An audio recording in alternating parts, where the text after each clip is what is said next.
All right. Good evening. I will call to order a meeting of the Wilsonville City Council for our work session on August 5th, 2024 at 5:47. Start by asking councilors if you have reviewed any comments on the items on consent. Any councilor concerns? No. Okay, then we'll start with our pre-council work session on Diversity, Equity, and Inclusion Committee.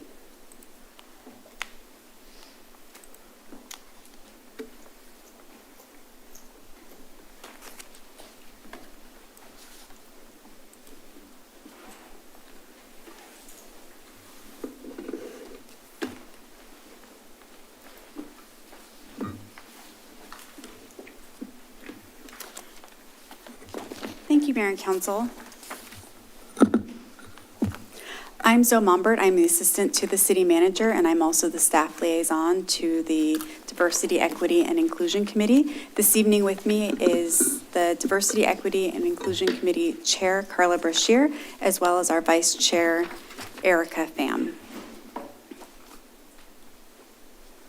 Good evening. Before we get started this evening, I wanted to take you through a little bit of background for both the City Council as well as the audience, as there has been a little bit of history to this committee.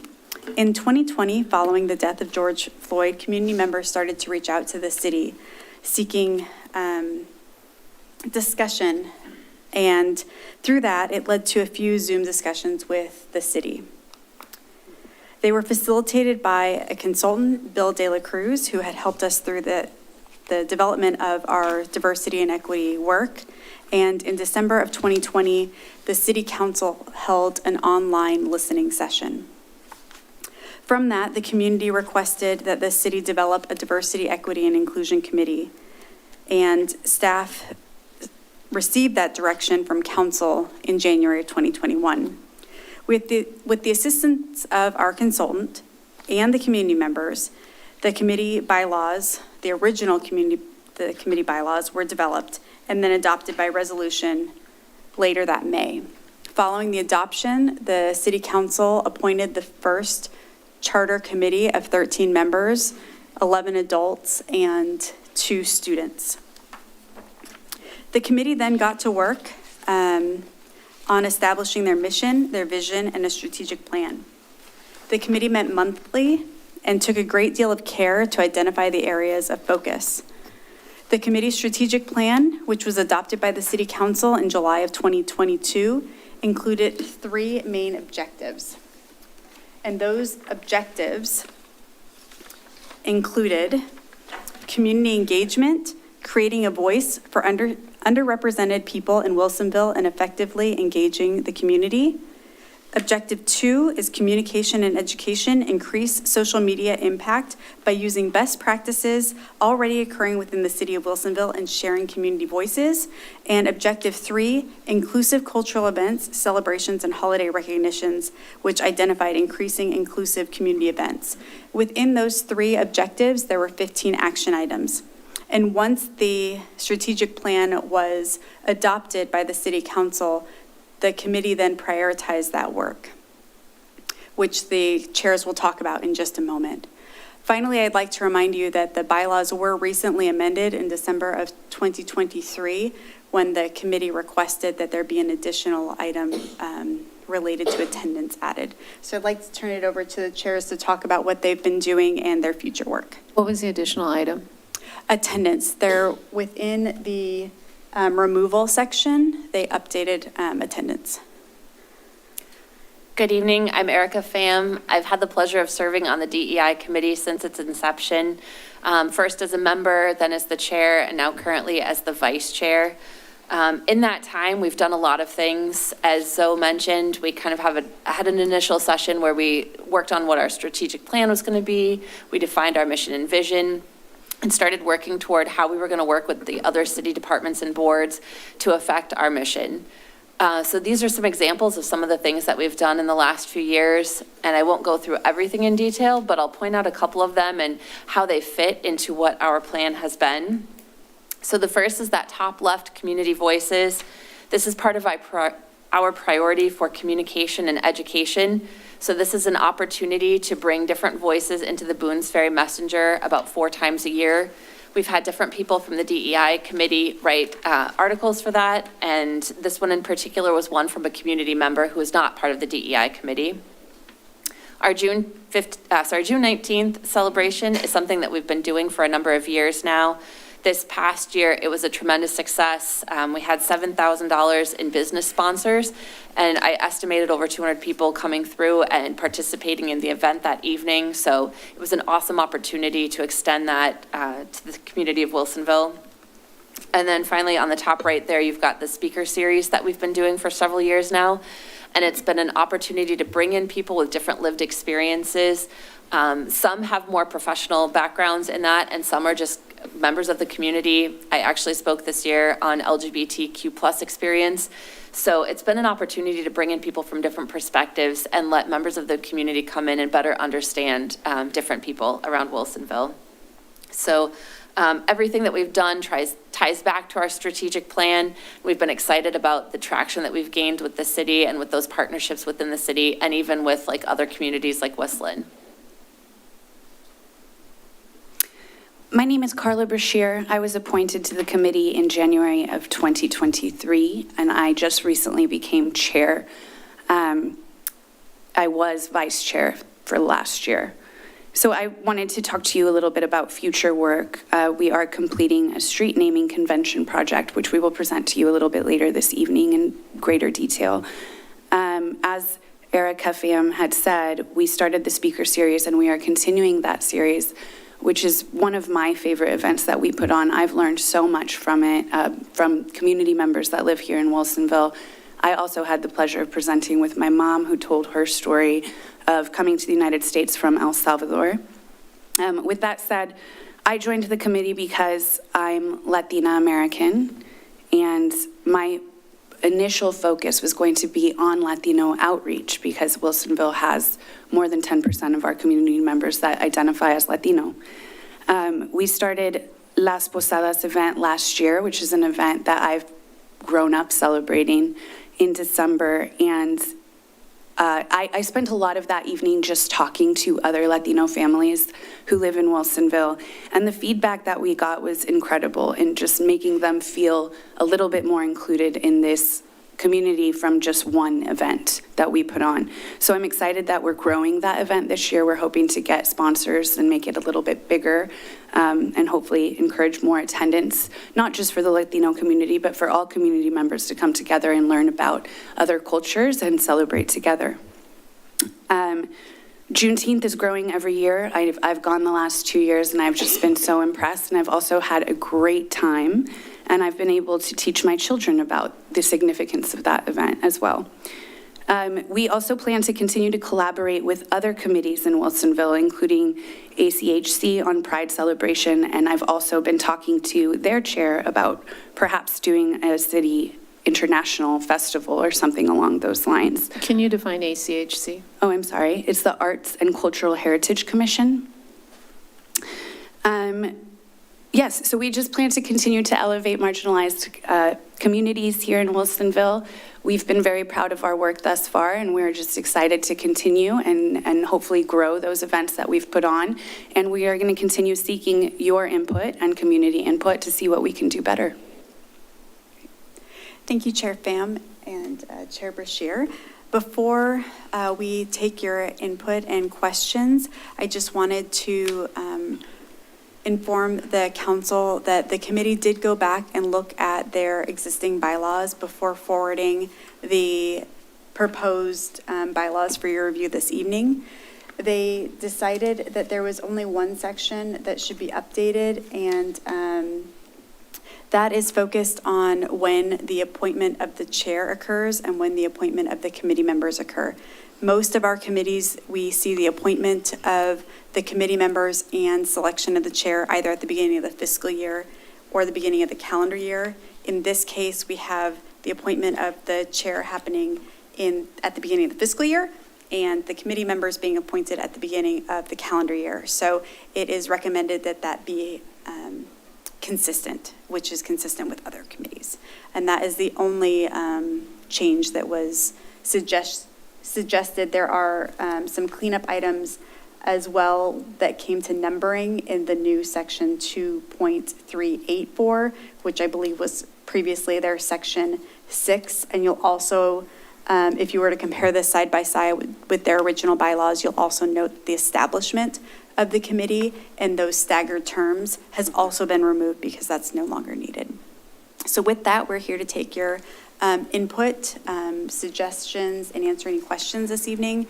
And then should the council want to proceed with moving this to a standing committee, then we would schedule this for public hearing and the readings of the ordinance. I have a couple of questions.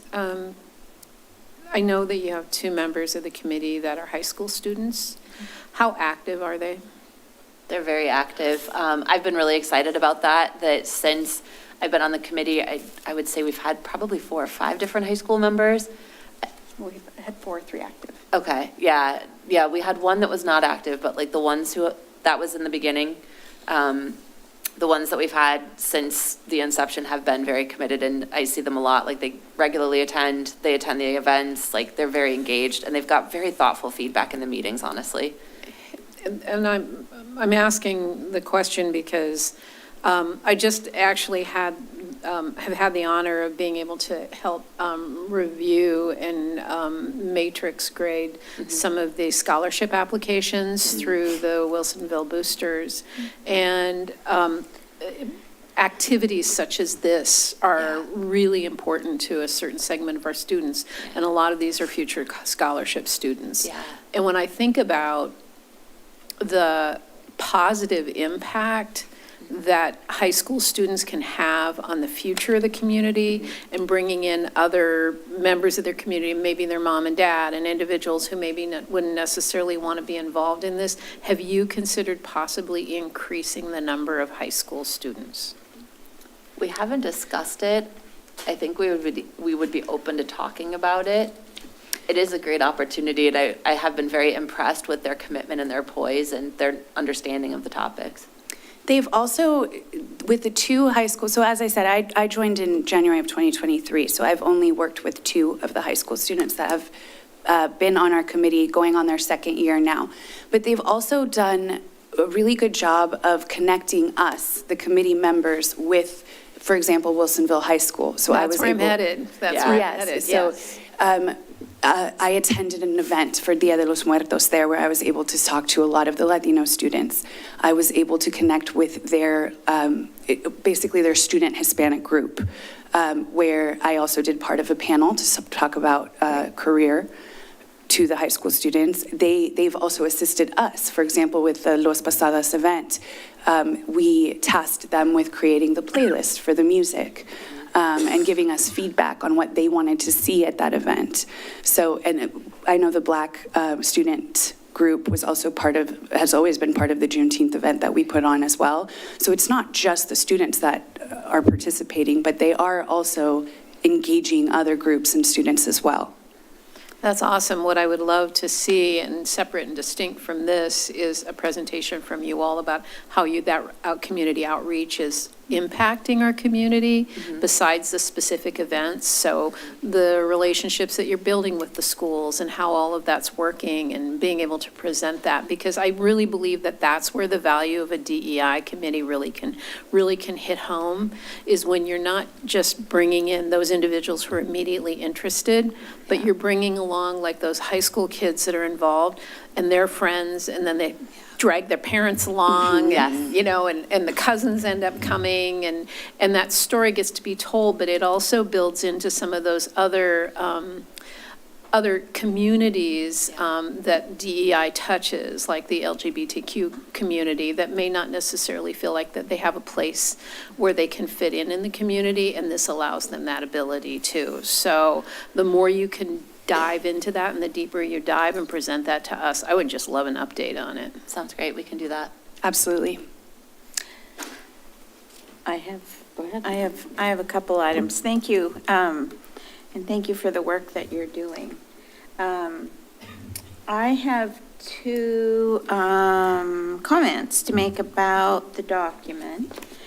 One of them is in section 2.383, subsection E, under removal. And I'm pointing that out because as I look at all of the other code definitions that we have already approved for other boards and commissions, this stands out as being very different. And my concern is that first sentence where it says a committee member may be removed for misconduct or non-performance of duty by motion passed by a majority of the council.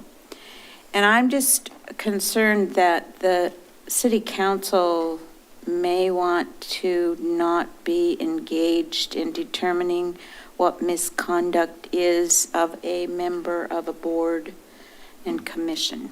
And that's not present in any of the other boards and commissions.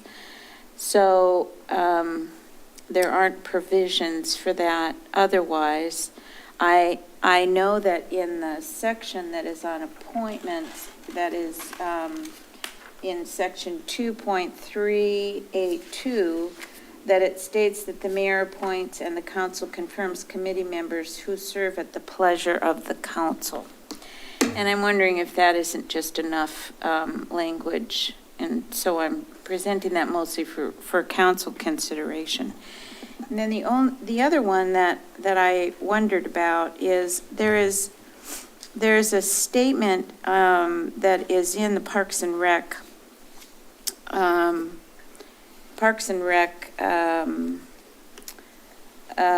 Charter? and it's in the code. Okay. And it's under 2.303, and it is a section that is called advisory functions. And I know that each one of these boards, they're just tweaked a little bit different, the language for each one of them, and I know it comes from their bylaws. But this one states that that is really great, and I just wondered if it might be offered as consideration. It says, the actions of the Parks and Rec Advisory Board shall be advisory only and shall not constitute policy of the city and shall not be binding upon the city council or upon the city. And the city council may adopt all or part of any recommendation of the board with or without changes as city policy. And I know it's not necessary for you to have it in there.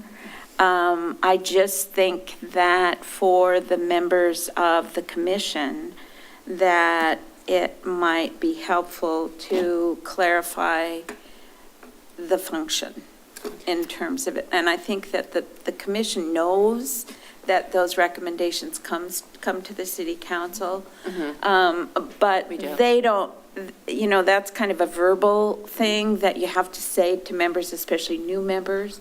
But if it's in your bylaws, it's kind of clear. So I'm just offering that as a suggestion, and the language is really nice. I don't know if any of the council members have any thoughts about the issue of the misconduct. Well, I would like to comment on that. I'm glad that you brought it up. I also wanted to bring up the attendance function, because I know that it is really important to the committee to have the full participation of the members. And so this is probably a question for our city attorney to look at, is on the attendance function. I know that does exist in other cities. That's not unheard of. And it's also in our own boards. Right. So I don't know if you were talking as much about the attendance, Councilor Linville. You were mainly talking about the misconduct. There has been an issue with that in the past, and perhaps non-performance is covered by non-attendance. So any comments from our city attorney on this, re-looking at this? It's at the council's discretion of how you want to word the removal language. So to Councilor Linville's point, the first sentence could be removed with, and then, basically that the members serve at the pleasure of the council could probably cover that. The second sentence, I think, that is distinct because that is talking about an automatic removal. So, and that is not something that we've seen in our current code language for other boards. And that is specific language that has been approved for this committee as under its resolution, its bylaws, so. And I've seen it in other cities. Yeah. So, It's basically the council has this authority, so it's really deciding how you want to structure the authority. we do have the reappointment opportunity in each one of our bylaws that says, in most cases, that the person is eligible to serve a second term. And I've thought before, and what we've done is we've had the city recorder write to each person and ask if they want to renew. So it's an automatic thing that is offered to every person who's on that, up for renewal. They have a renewal in front of them. One way that this could be done is to ask that you could add something to this, is to ask the person to fill out a new application or to just state their commitment. Again, people do usually write one or two sentences on if they want to be reappointed or not. But I think that you're bringing up a point that the interpretation of misconduct is subjective. So I'm inclined to remove that, make it more consistent with the other committees, and take an approach of talking to members of the committee. I don't think we even have an example of this, but if somebody's, I don't know. And Zoe, correct me if I'm wrong, I think this is modeled after our current committees, our current boards and commissions that are established by resolution, not by ordinance. So you will see some differences in what you see in code than in this language, because this language is more typical of the more newly established boards and commissions that are only been established by resolution and aren't in our code yet. So for example, the Tourism Promotion Committee, the Arts, Culture, and Heritage Commission, those, and the Kitakata Sister City Advisory Board, those are all boards and commissions that are established by resolution and not in our code. And I would have to go back to each one and determine whether or not the language is the same or not. I don't recall off the top of my head. But if you don't mind, Mayor, I would like to note with the attendance, the commission or the committee specifically asked for that language. Yes. Because it's a 13-member committee and we were having difficulty with quorum. So it was just one extra layer. So that's why we brought it forward. Additionally, it's been a very popular committee. There's a lot of individuals in the community that want to serve on this committee. And the committee did not feel comfortable calling out other members, their peers, and asking council, basically making that recommendation, hey, council, this individual is not participating. That's why they had asked for this language. Well, and I will add, when we have people apply, we do have a lot of people apply for these positions, and I interview all of them, and you hope that you're talking to somebody who's going to attend. And so this is why I support the attendance clause, because if their work changes or they have to move or something happens, they're not able to attend, the committee doesn't get that participation. Yeah. Could we maybe, just for our sake, when we go back to the DEI committee and kind of tweak this, do the majority of council want to see that first sentence? So not the one about if you've missed so many meetings that you're automatically removed, but the one about misconduct. Do a majority of the council want to see that wordsmithed to Councilor Linville's suggestion of, since it's at the pleasure of the council, either a deletion or language elsewhere that Yes. references?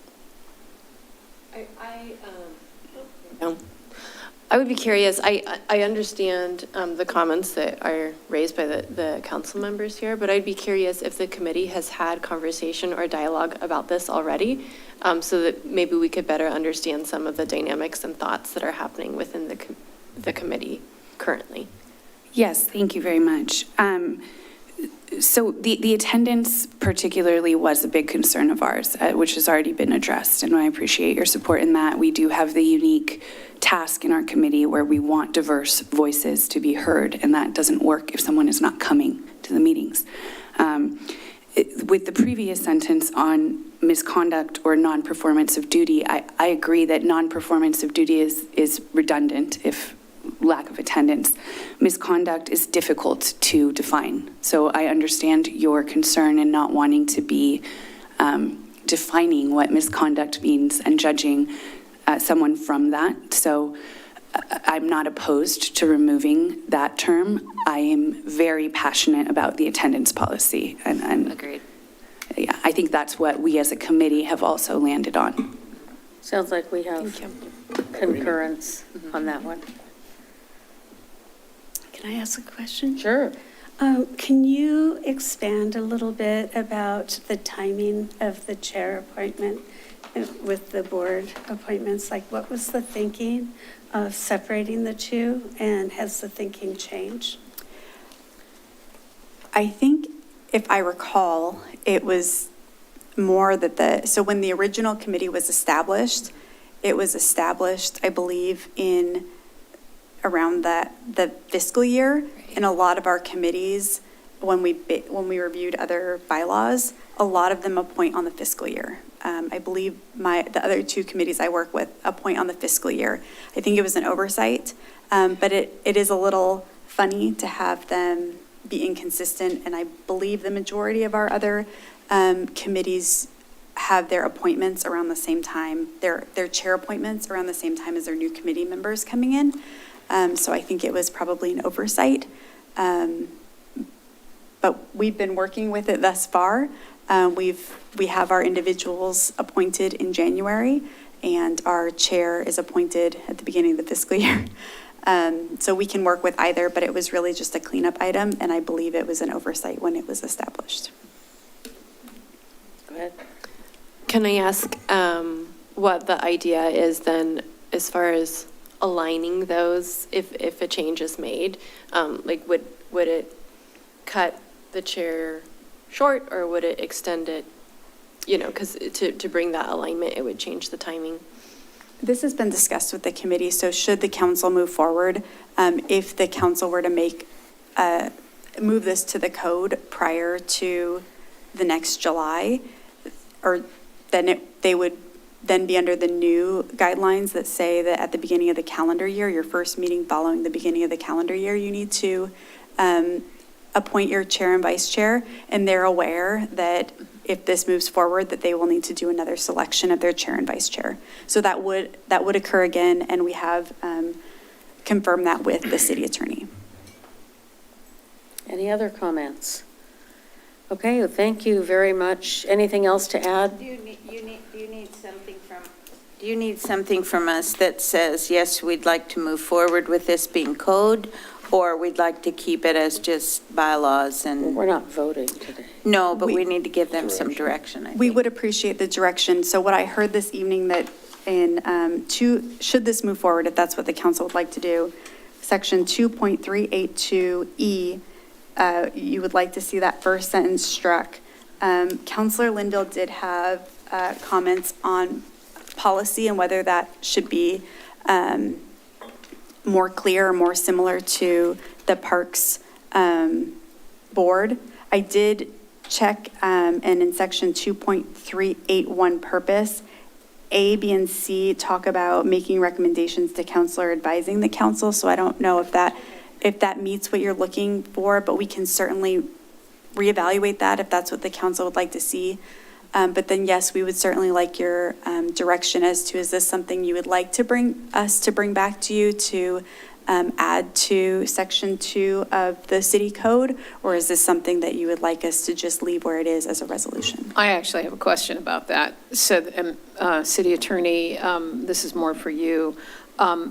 what are the benefits of moving it away from ad hoc into code, and vice versa? So the biggest difference is that once it's in code, it takes an ordinance to either amend or change or repeal or do anything different with the committee once it's in code. So with an ordinance, you have to have a public hearing and you have to have 2 readings on the matter. So it makes it, essentially we call it a standing committees because those are the committees that generally stay around a little bit longer. And we've talked sort of more holistically about looking at our committees that are established by resolution but have been around for a little while and found their footing about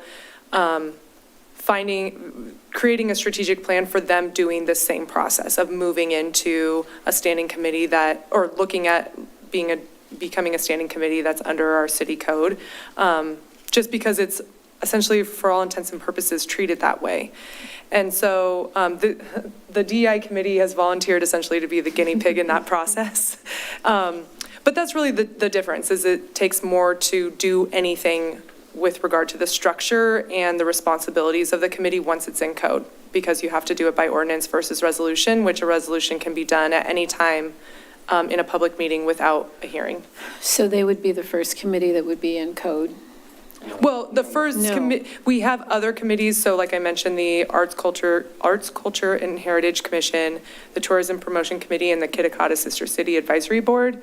Those are the ones that I can think of off the top of my head that are committees that you appoint members to that are not in our code right now. But our Planning Commission, Budget Committee, Development Review Board, Parks and Recreation Advisory Board, our Library Board, and technically our Contract Review Board, which is you all, those are all in code.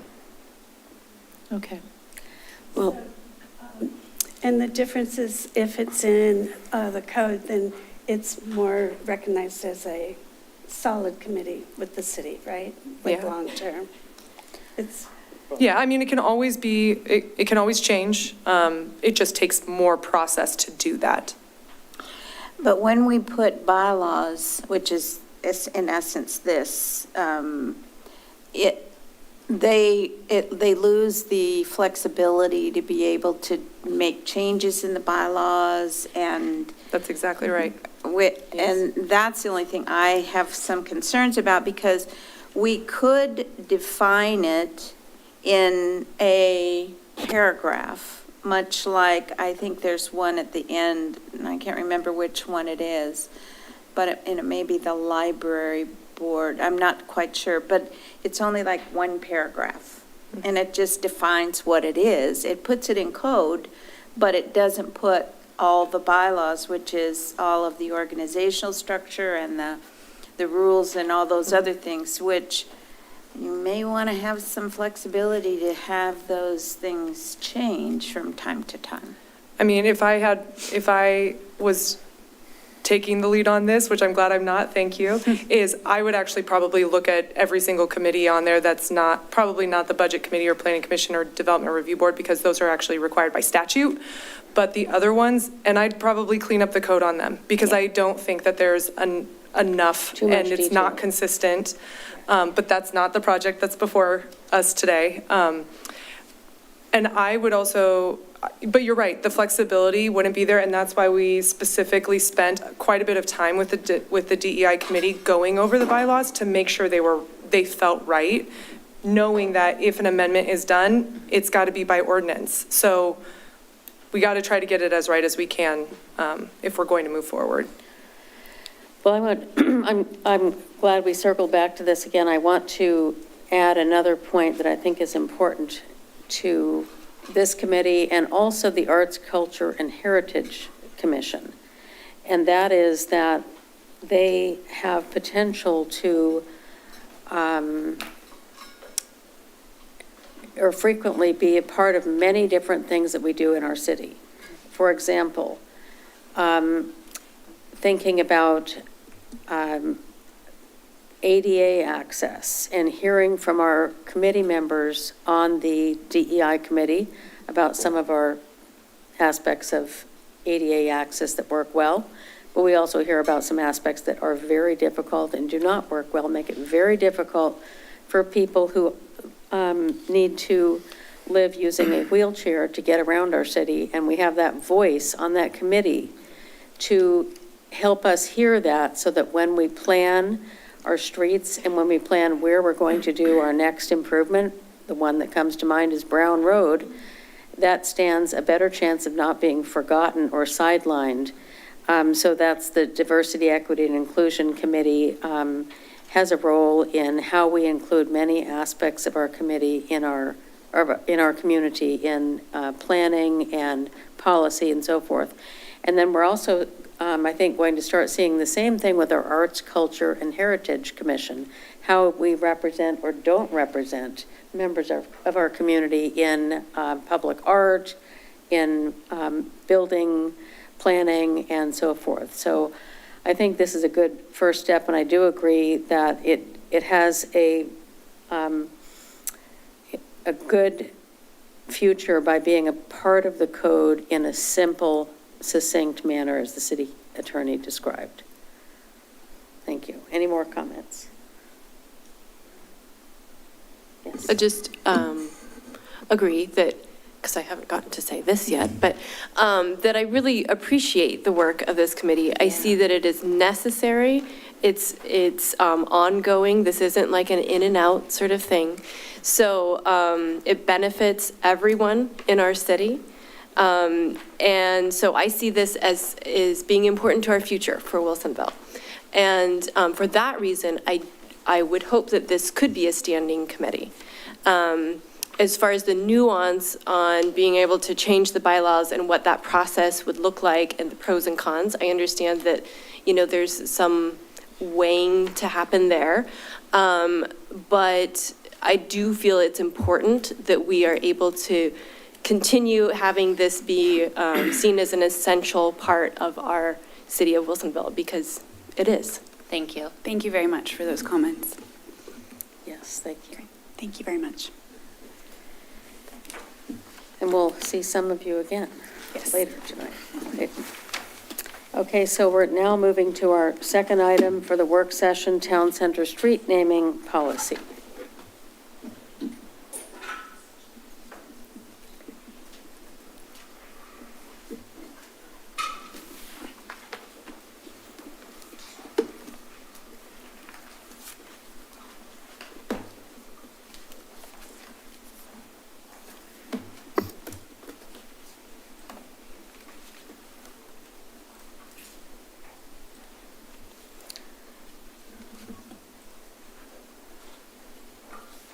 And we'll let you go ahead and introduce yourselves.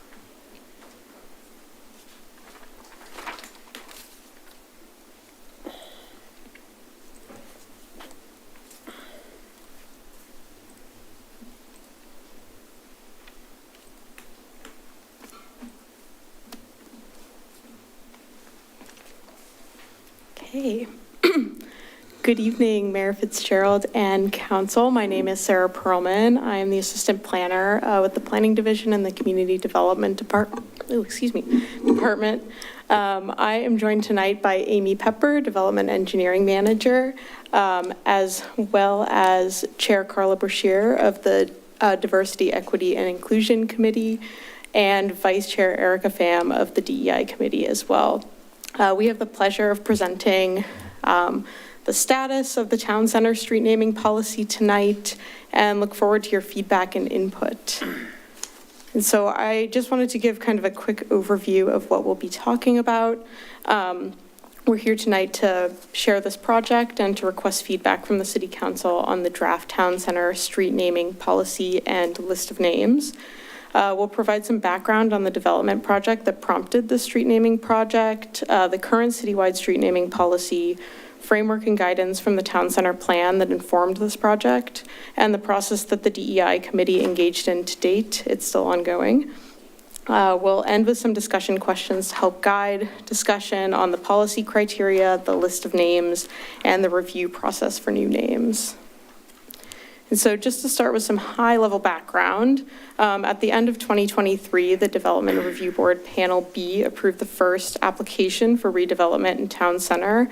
This would replace the existing Sherry's restaurant with a 5-story, 114-unit mixed-use apartment building. It would also include ground floor commercial space.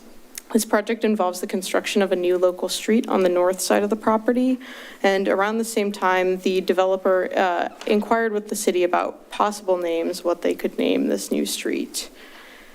And so just to provide an extra bit of background, I'll request that Ms. Pepper speak to the current street naming policy. Thank you, Sarah. As Sarah mentioned, I'm the development engineering manager, so I oversee development engineering and look at plans, including street naming for new development. And so when the development of the Sherry's redevelopment approached me and said, hey, what are we going to name? What can we name the street that will be new? We looked at our existing street naming list and gave it some extra thought. So the city has a street naming policy that we've had in place for a long time. It includes a lot of native plants and trees, and also a list of historic surnames that were vetted by the Wilsonville Historic Society. But given the nature of this area and the planning effort that went into it, that was just kind of something that was missed during the planning process. So we thought it deserved a special look at what could be used for street names in this area. Thank you so much. And so we look to the town center plan. It really provides a framework. And as Amy mentioned, the town center plan identifies conceptual street layouts. The streetscape plan identifies cross sections for those streets, but no specific naming conventions were identified outside of the city's adopted policy. And so on the screen, I've put the community priorities for the town center plan, which established the foundation for creating the vision of that plan and the vision for Wilsonville Town Center.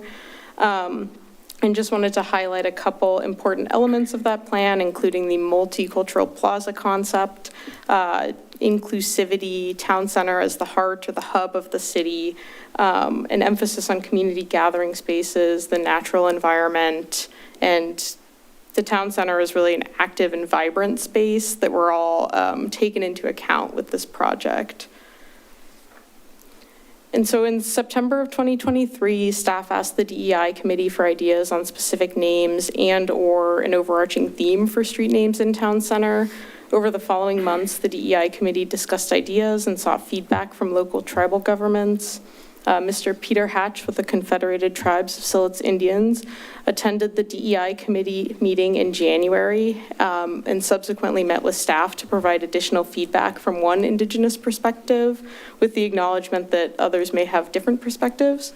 After this input, the DEI committee opted to move forward with the theme, Significant People Who Made an Impact to Social Justice. Subsequently, names were proposed and researched by staff, and I just wanted to uplift that a majority of this research was conducted by Aria Azizi, the city's summer admin intern. And so the DEI committee chair and vice chair are present tonight to speak for a couple of minutes about the selected theme and the criteria for selecting names for inclusion on the list. But I just wanted to start by noting some of the feedback provided by Mr. Hatch. So Mr. Hatch shared that the Confederated Tribes of Siletz Indians appreciated the opportunity to comment and be included, but felt that the planned workflow for how names will be brought into use did not offer certainty about whether street names for tribal leaders would be prominent or aesthetically pleasing in a way that would confer the honor that the city and committee intended. Street names are typically chosen by developers when a project is being permitted for construction. And so the DEI committee and staff are recommending that names of Indigenous individuals be included on the list, with the caveat that developers who would like to use the name share information about how that name will be used with tribal authorities, and that they get a letter approving the use of the name at the time that it would be approved with a plan. And so at this time, I'd like to request that Chair Brashear and Vice Chair Pham share more about the experience, how the policy was developed, and then we'll get into some discussion questions. Thank you very much. So when we were first brought this task, it was very much an honor, obviously, to be allowed to give input on what our streets should be named. Initially, one of our high school students actually proposed that we use nature or plants as street names, which was a very good idea, and we did consider it for several months. It was up against leaders from marginalized communities, or the surnames of leaders from marginalized communities. And as we went back and forth, we decided that as a DEI committee, we didn't want to take what we said was a safer route with plants and nature. Instead, we wanted to really highlight people who deserve to be highlighted. The idea originally was to find people from our own community. So what we were going for was the nurses that worked during the front lines of the pandemic who don't get the recognition that maybe George Washington does, or maybe teachers who have been educators in the community for several years, even a custodian who has served our community for a really long time. So we were trying to find people who aren't always recognized, which I think that we did find a few of those people, and their names are on the list. But with that, we also decided to look at significant leaders, not just in the Wilsonville community, but in the state or in the nation that were also from marginalized communities. We, as Sarah shared, we did really want to bring forth Indigenous names, but some of that feedback that was provided to us is going to help us make sure that those names are honored appropriately. And I'll let Vice Chair Pham discuss now where we're at. So as Chair Brashear said, we really kind of struggled with how we were going to do this and making sure that we had the right list of names. So one of the things that came forward is we have a committee member who knew of a similar experience that just happened with the Corvallis School District. So that was actually really helpful to us because she was able to share what the school district there went through and the criteria they defined for how they were going to name their schools in the future. So we adopted similar criteria. The 4 things that we were looking for in potential names for streets would be a person who had an impact on the community that was significant or inspirational. The second is like that they might have had a social justice impact. Thirdly, we gave more weight to women because they're not as often recognized historically.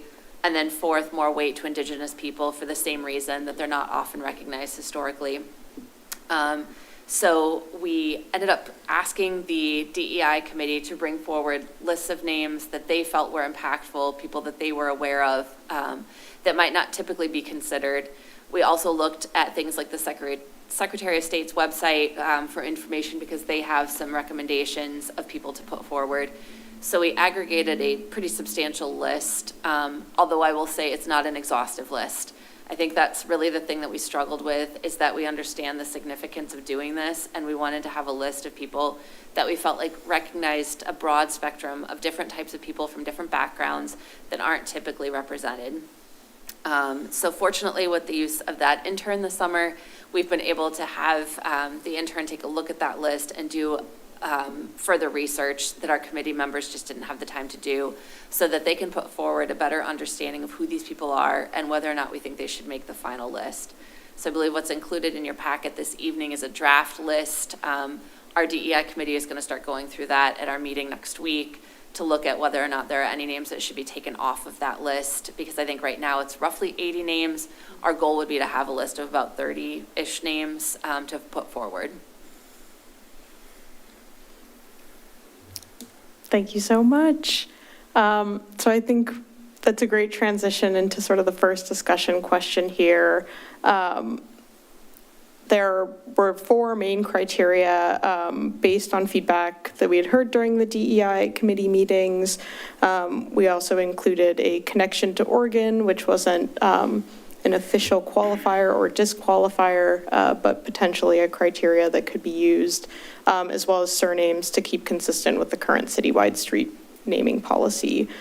So we'd love to hear any feedback on criteria. Well, thank you for all of your work on this. It sounds like you spent several months and got feedback from high school students and Secretary of State and your whole committee and more. One thing that, and I just see a lot of great information here and realize this is not an exhaustive list. I'm going to start with something that I want to say, I was surprised to see my name on this list, so I want to say thank you to whoever thought of that. That's very, very nice and flattering. I'm going to ask that you remove my name, though, and I think that it would be best to have a criteria that for elected officials, it may be best to, I'm not wishing this on myself, this sounds like bad luck, but I think that it would be best to have people who are elected officials on this list be added after they are no longer living. Because you could, now I know that I'm never going to be running for office in Wilsonville again, because I'm not able to, because of the term limits, unless I want to run when I'm very old, and I don't want to do that. So, but if I were eligible to run again, then it could, that's just an example that it could seem like a campaign type situation. And I don't wish that kind of controversy on anyone. So my suggestion is to do a posthumous, if that's the way to say it, filter for elected officials. Any other comments? Councilor Dunwell. I was actually surprised when I saw this, and it came in the packet, because, and please don't take this in the wrong way, the nexus of town center is a Korean War memorial. Did you consider the names of the fallen that are on the war memorial when you thought about the street naming conventions? No, we did not. I think that's an excellent recommendation. And that's genuinely what our committee was struggling with, like the scope of something like this is pretty exhaustive. We have left it that the list could be open, that we could add names in the future, and I think that would be great to go ahead and see if it's feasible to do that now, to add Well, some yeah, and the names from reason that I list. bring that up is because it really is the center of that whole, That's a great the comment. whole program. But also with the interpretive center that just opened and everything else that's happening, it's really becoming a draw for the state of Oregon, and to honor those individuals a little bit further and having that connective tissue, I think would be a really, really cool piece to bring into this. Thank you. Thank you. One other related comment, boy, this mic suddenly got louder. You get loud. Is in some of our historical presentations that we've seen, that we have on file and through our library, we know that a lot of Chinese people labored in this area to create farmland out of wetlands and build railroads, and it's been pretty well recognized that many of them are not even recognized where they are buried. And so could I suggest that you consider them as well? Yes, Absolutely. Thank you. thank you. Any other comments? So I really appreciated the table where you had little descriptions of who the people are, because some of the names were familiar, but I didn't really know why they were familiar. And it might be useful later down the road that when we do have street names with these, after people, that maybe there's a website or posted at the library or something, a description of, why we're naming roads and maybe buildings after them. Then I had a question, because we were having a conversation a little bit earlier, because it says that significant people who made an impact on social justice, and then we go down to like item number 3, and it says women who made inspirational contributions during their lives, additional weight. So does that mean do those women need to be doing something for social justice, or can it be just a woman that really contributed to our community or our society? I'm not really sure where the balance is there. Yeah, they don't need to be mutually exclusive or both required. It's my understanding that each name will be scored based on the criteria that we put forth, and then that way we can narrow it and prioritize it as our suggestion to the developers who will ultimately pick the street names. But thank you. It's a valid concern. Thank you.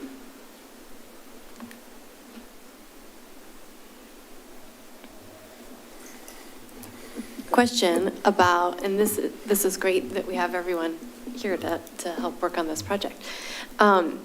When a developer comes and, hey, what about this street name that's on the list? What does that timeline look like? Because I'm also thinking about the request of having a letter included in like the submission for using a street name that has a tie to somebody from an indigenous population. What is the timeline? I just want to make sure that we're not setting ourselves up for a barrier that would be difficult to actually happen, or in order to gather the materials in time, or what are we looking at there? So there's kind of two timelines. Generally, it's right before the street sign needs to go up so that they can order it to print it out. Ideally, it would come before the DRB and it would be part of the DRB packet, but that doesn't always happen. We see a lot of times for residential subdivisions, for example, that they just have like Street B on their plans and they come back through during the engineering review and they come up with a street name. So ultimately, it's as late as right before they need to put the sign up on the street. If there's a plat needed, then it has to be on the plat. So they do have time before So it they wouldn't get be to an that point. onerous task? No, I mean, we haven't gone through the process with contacting the tribes, so I'm not sure what their approval process and timeline would be. But our intent is not to make it onerous. Could we, I don't know, if there might be a way to think of a way to work with the tribes to find a committee or some mechanism that would make it workable for them to get an answer back in a reasonable time frame. Yeah, I think the concerns we heard from the one representative from the tribes was more, what buildings or businesses are going to be fronting that street. And for some of these streets, our street naming policy now is that the street name goes through an intersection. So maybe they are interested in the length of the street, but maybe they're concerned about future businesses that they may not feel honor them. There's a lot of nuances with their concerns. Yeah, let me speak as a tribal member myself, and I know that one of the folks is Lakota, which is my tribe and where I come from in western South Dakota. I would say that be very cautious about the use of that. It can really, very protective of names, very protected, particularly you're going back to traditional naming conventions as opposed to a white man's name that was given to someone. So I would be very, very careful about that, and I would err on the side of caution. Yeah, we added that to the criteria that we would not put up an indigenous name unless it was pre-approved. So thank you, Councilor Dunwell. Anything more on that? I did think of one other point, and that is, can we flag to remember our Kitakata committee? And we've had 35 years of sister city activity with Kitakata, and I don't know how much that might be mentioned, but it could be a reasonable criteria. Great suggestion, thank you. Thank you. Anything else? Thank you. Yes, thank you very much. I think we actually do have one last quick Okay. question for you all. Just on a future review process, if a future developer would like to add a name, how would the city council like to see that reviewed? I think we've gotten great feedback on the criteria and the list of names, so I appreciate that a lot. But yeah, curious if a resolution with city council to amend the street naming policy in town center, because this list is part of that policy, or if the DEI committee should solely review added names, if there's a preference.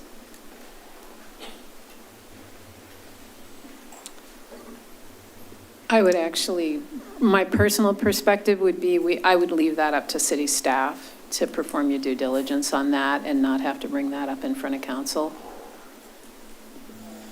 I mean, there's a due diligence element to it, right? I mean, you've got to make sure it's fully vetted and it doesn't come up with a name that might be offensive down the road, something like that. City manager, thoughts? I think it could work either way. If council is comfortable with that, staff can certainly do that. You, I would assume we would be working through the DEI committee anyway, so. because we, yeah, assuming it goes through the DEI committee, because you know it's a problem after it has been discovered to be a problem. Right. Yeah. Exactly. So, but my thought is using the DEI, asking the services of the DEI committee to do that, I think is a good way. We have 13 members of our community, including high school students on that committee, and they can always avail themselves of city staff input. We would be happy to, thank you. Thank you. All right, well, that covers a big topic. Thank you very much. Thank you. We will adjourn our work session and reconvene our regular city council meeting at 7 p.m.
I will call to order the meeting of the Wilsonville City Council for Monday, August 5th at 7 p.m. Will the city recorder please call the roll? Mayor Fitzgerald. Here. Council President Ackerval. Here. Councilor Dunwell. Here. Councilor Berry. Here. Councilor Linville. Here. Thank you. Will everyone please stand and join us in the Pledge of Allegiance?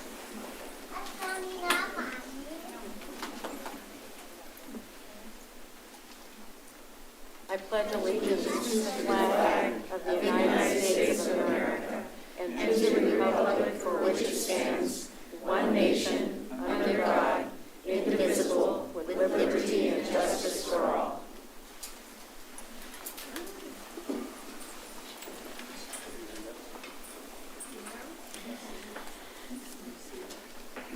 Council President Ackerval, may I have a motion to approve the following order of agenda? I move to approve the following order of agenda. Is there a second? Seconded. Motion's been moved and seconded. All in favor say aye. Aye. Aye. Motion passes 5-0. That brings us to mayor's business, and good evening, everyone.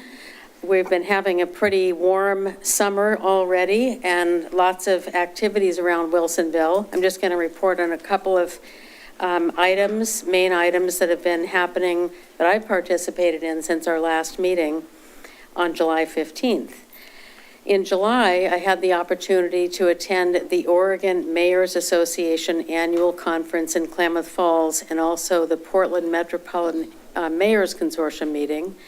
And these are really good opportunities to hear what other mayors and city councilors and even city managers have been working on and dealing with, things that have been that are often of great value to our cities. And I found that to be a very valuable. Both of those meetings were really valuable. As you might guess, one of the items on the topic of conversation at both of those events was the Supreme Court's ruling on the City of Grants Pass regarding authority over camping regulations on city property. And there was a lot of discussion about that. And at this point in time, it appears that Oregon law will continue to guide how cities deal with the issue until we find out something differently from our legislature. But there are a number of issues that regarding one aspect of that in particular, and that is defining what is objectively reasonable. What is that? That standard has been found to be very subjective and difficult and even unworkable for the large majority of cities.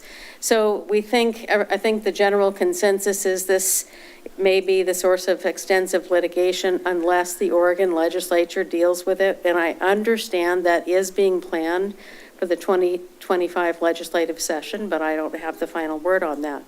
Right now, our city's approach of having this designated space right at City Hall for camping, whether in vehicles or in a different spot for people who are not in vehicles, has been working well.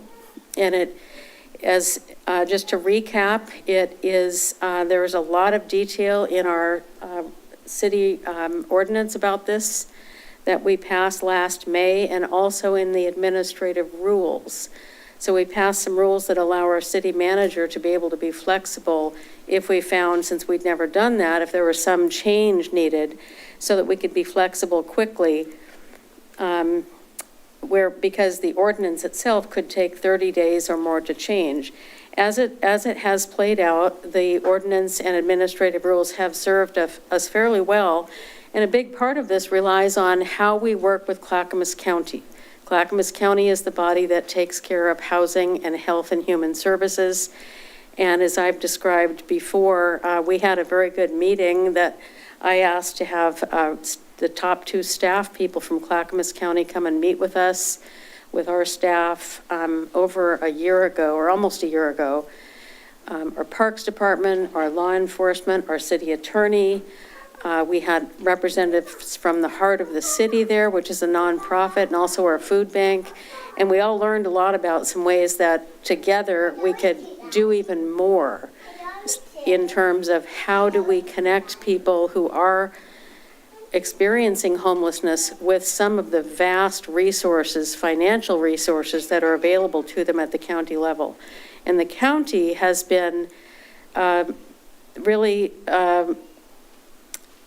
well recognized for really developing some new housing alternatives for people who are at risk of, suddenly becoming evicted. There are many different levels of a person needing housing.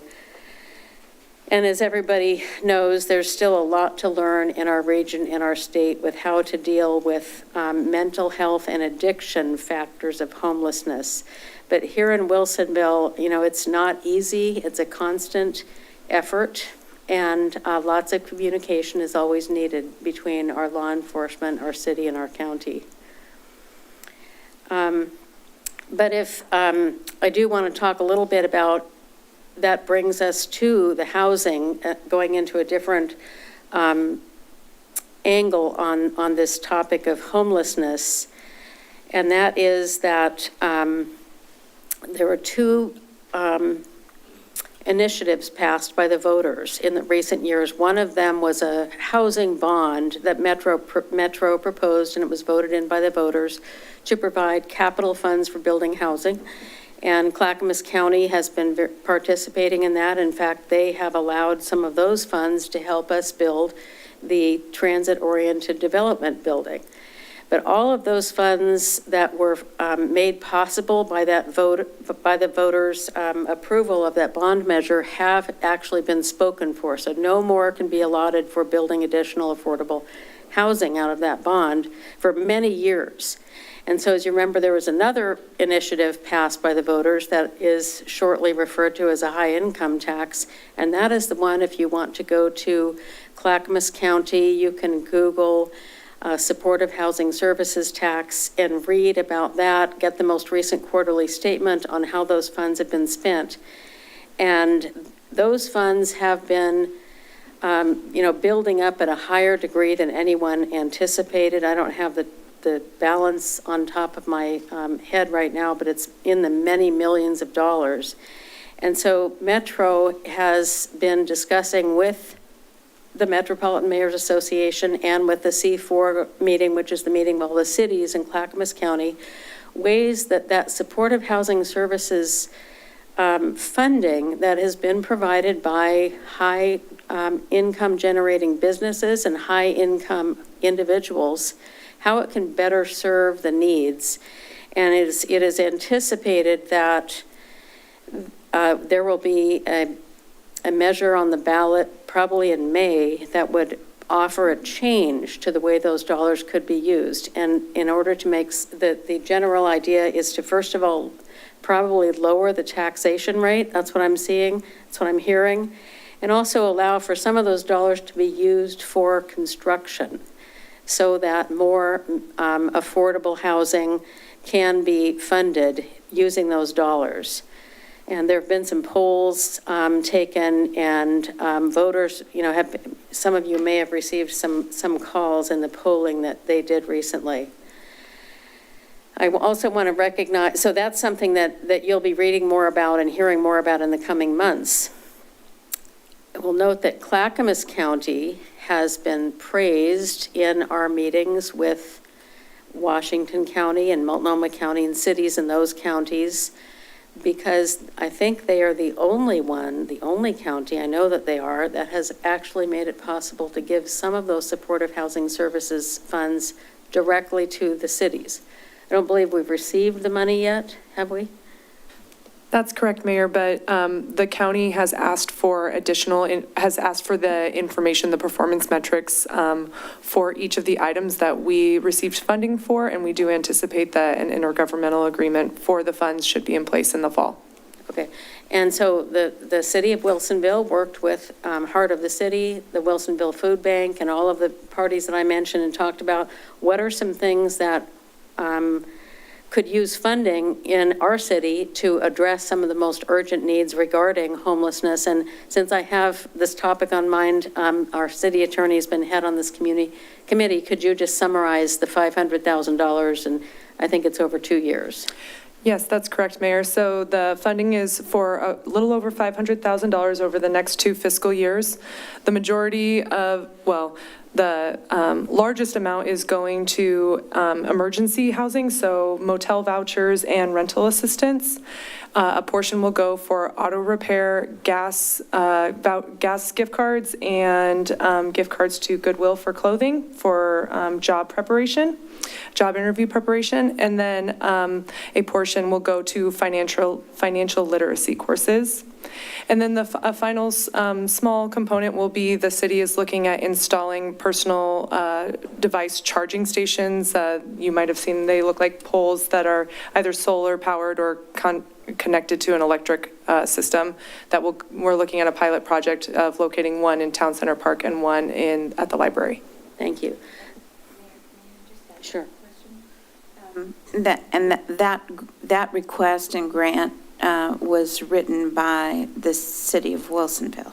Correct. It was submitted by the city of Wilsonville. We partnered with Wilsonville Community Sharing and Heart of the City to come up with the proposal ideas and the proposal amounts, and we do anticipate that we will be entering into a separate agreement with those two entities on how to spend that funding once it's received. And I will say this originated, a lot of the impetus for this originated with the cities in Clackamas County asking to be coordinated, to work together. We're relatively, in a pretty collaborative group of cities, and we're looking to the county to entrust us with some funds that we could deploy directly in our cities. And so each city came up with their own idea, and so I have heard compliments on that methodology.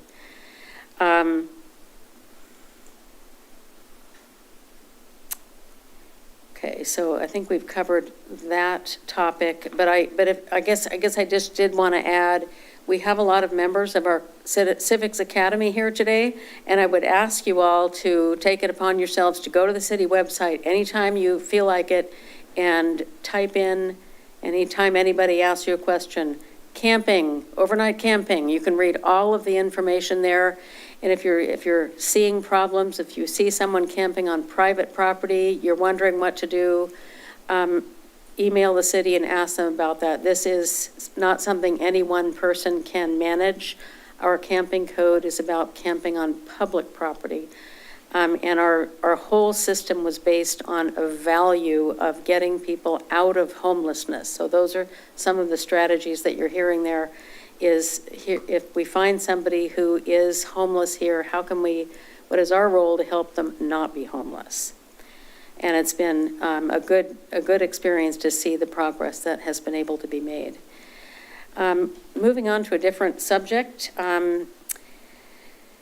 we want to be responsive to our business community. We always want to be responsive to them and hear what they are encountering and what are the opportunities and needs, various aspects. We recently had one meeting with people who are developers in our industrial sector of Wilsonville. And when we talk about our private sector payroll being $1.2 billion, it's because we have much more than retail jobs in Wilsonville. We have more than half of our jobs are in high tech and higher and family wage, and that is because we do have places for people to locate those types of businesses.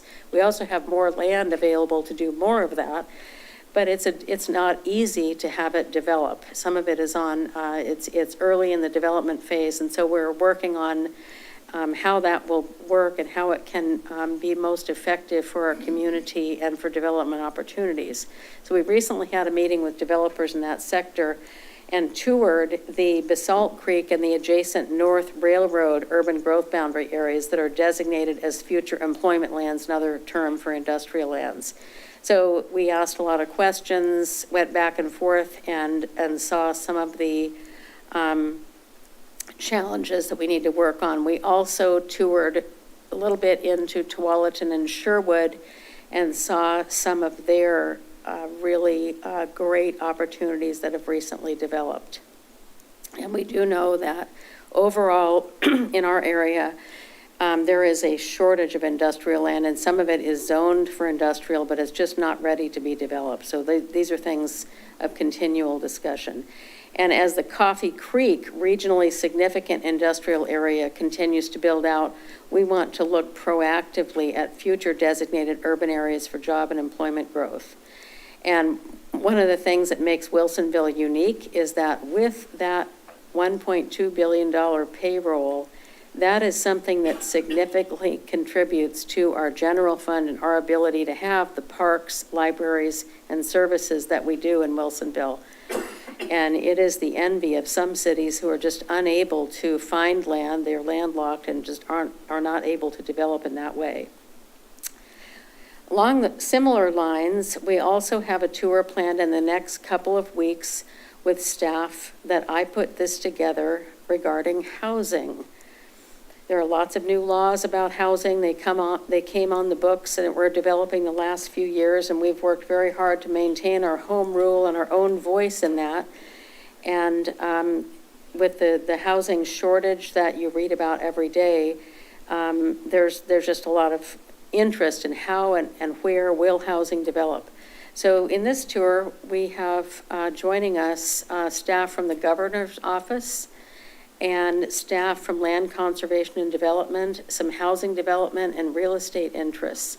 I'm also expecting Senator Aaron Woods to join and Representative Courtney Neron, so they can see some of the challenges that we have and some of the opportunities. For example, sounds great to be able to add some housing that is mobility ready, that some housing that manages our stormwater well, where we have enough shade trees that people want near their houses. Sidewalks, parks, all these, varying prices of housing, but it's not as easy as it sounds. So on this tour, we want to demonstrate some of the areas that Wilsonville and other cities find as challenges and opportunities so that the people making these rules can understand more about it.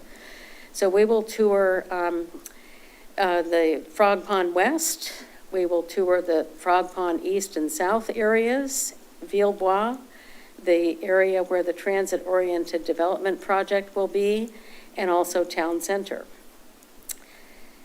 Another meeting that I had in the last week was on, I will just describe this briefly, but along with Councilor Linville, I attended I think it was a 2.5-hour meeting of the Oregon Department of Aviation's Aurora State Airport Master Planning Advisory Committee work session.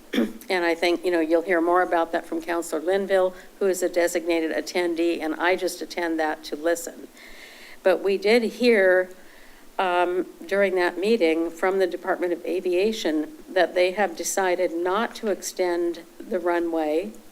It sounds like they have decided this, it's how it came across, onto the south, in the south direction, into prime farmland of French Prairie.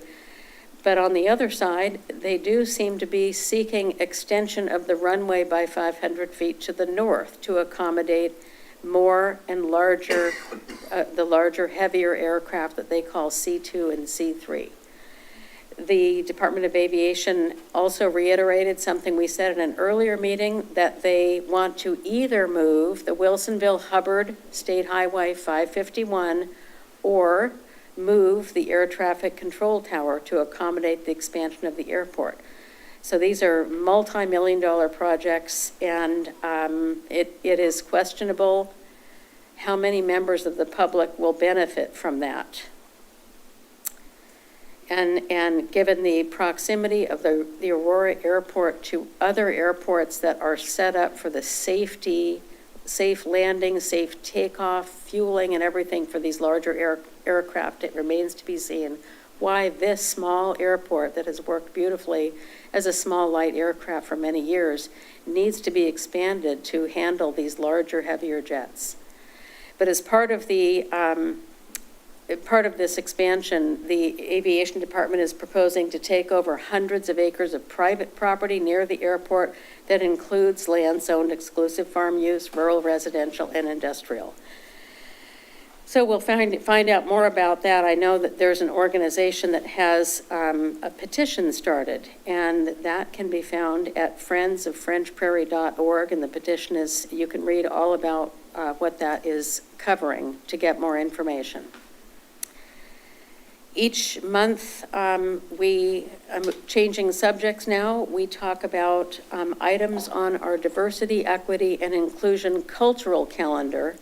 And this is a chance to celebrate or recognize religious or ethnic dates of celebration and observance, including those really that have been traditionally omitted from public listings and holidays in the past, and they recognize people who live in the Wilsonville area. So during the month of August, some of the dates of significance in this list include International Day of the World's Indigenous People, recognizing the rich cultures, unique identities, and valuable contributions of indigenous communities from around the globe.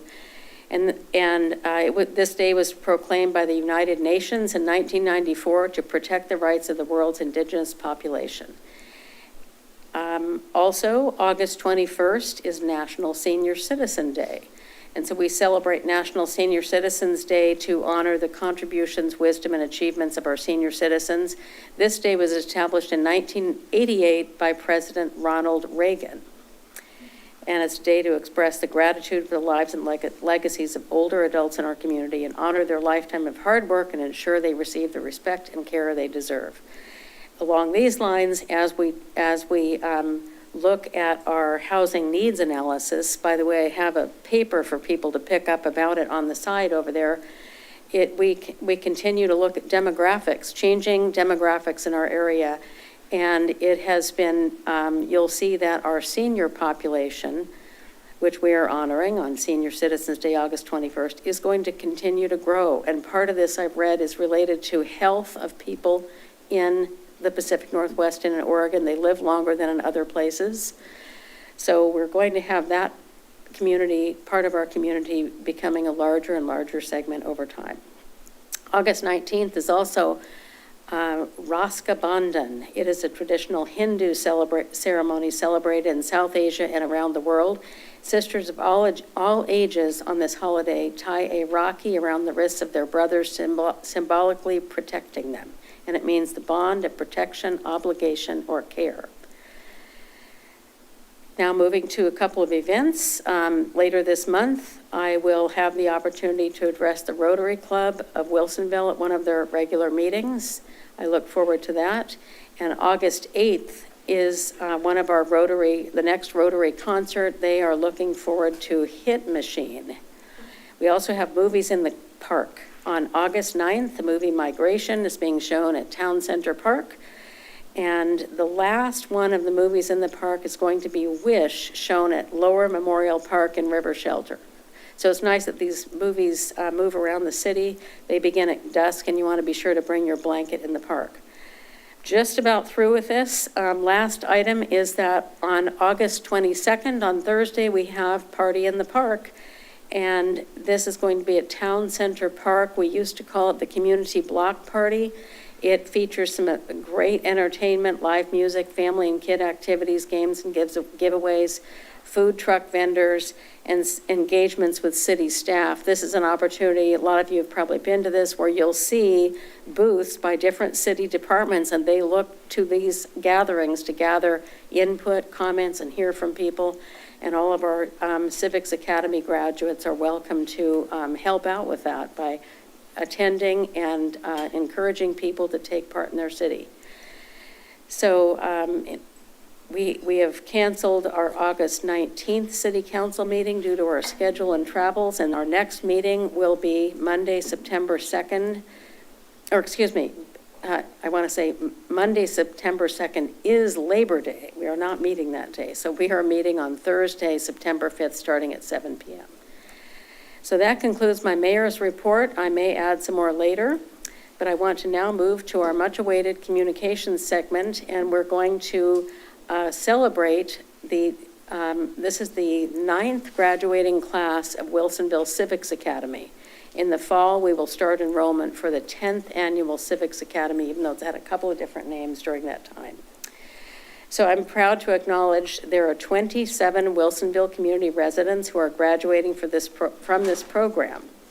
And before I invite them, all of the graduates have to receive their certificate and personalized street sign. Zoe Mombert, assistant to the city manager, will present on the Wilsonville Civics Academy.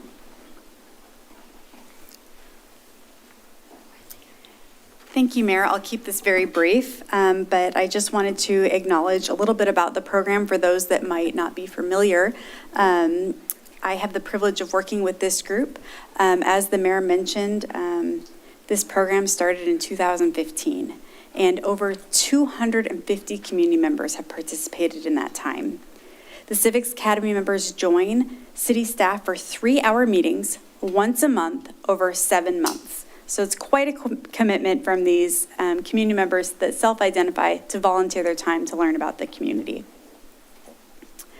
The community members learn directly from our city leaders about our organization, the projects and programs that take place.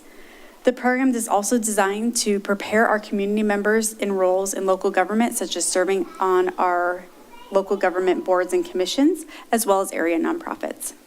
To graduate from the program, so the 27 individuals, 22, I believe, of which are here this evening, can only miss 2 of those 7 meetings. This year, we also had 1 staff person participate.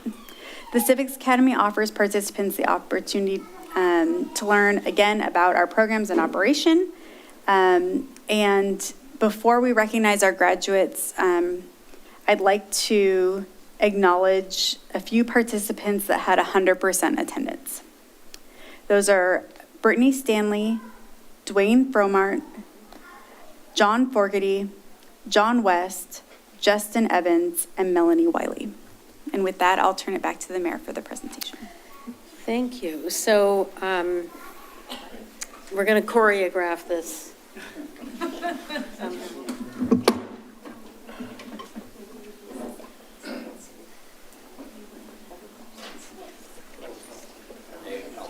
They're alphabetical this side to this side. Just go one by one. In the same order. So quickly.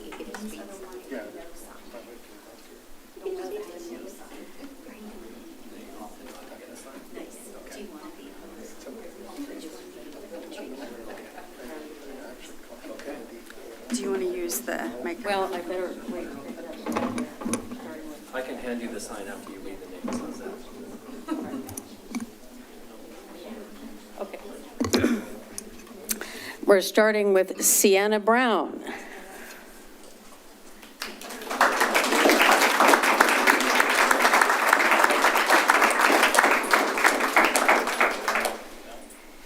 Justin Evans.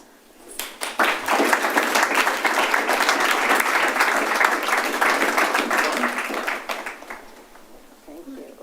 Thank you, Mayor. Congratulations. Oh, yeah. Okay. John Fogarty.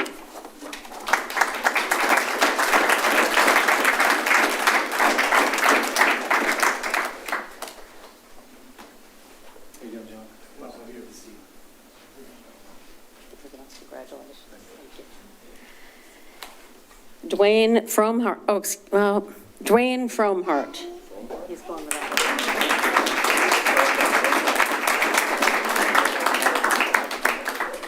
Okay. Some people chose to not get a sign. That was by choice. Cheryl Gore.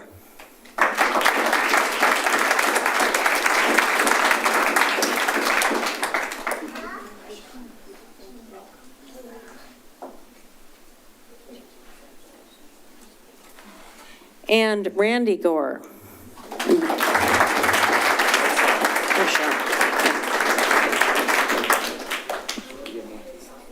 And they're sharing a sign. Thank you. That was by choice. Okay.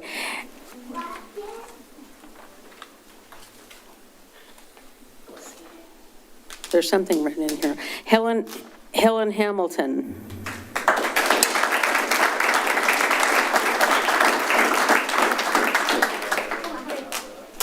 Can we actually put these up?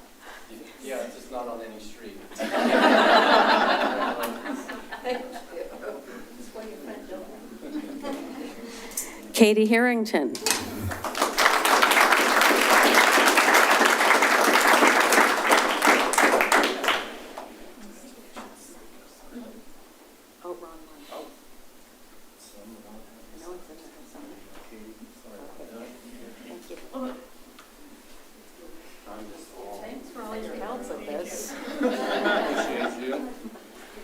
You know, this one back here, this is for Kyle Hagemeyer.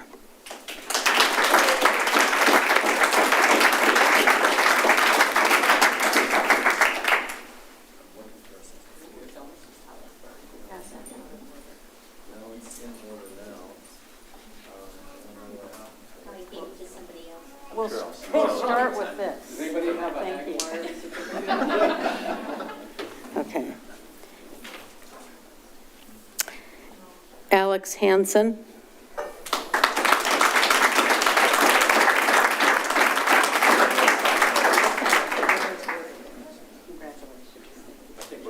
Okay. Okay, Shannon Kibler.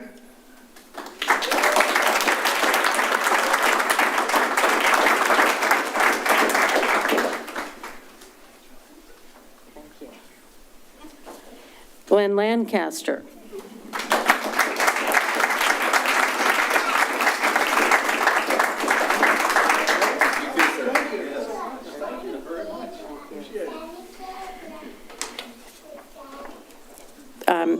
Another person who decided they didn't need a sign, Paige Lupke.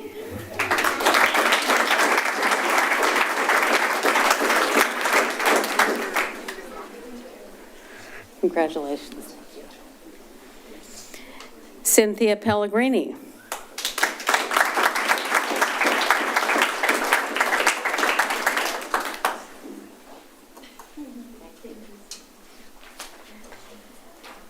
Rosemary Ricken.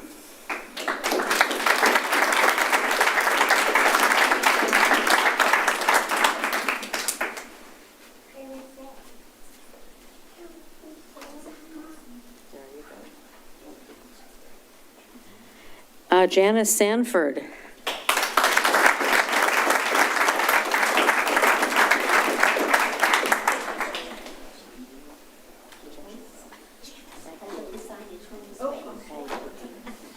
Okay. Shreya Schettinger.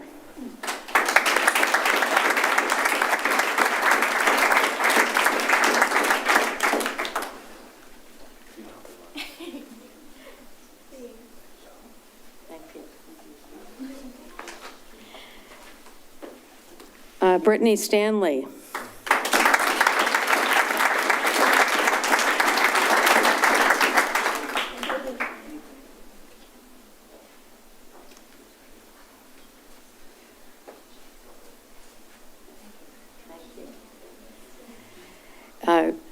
Kristen Tylen.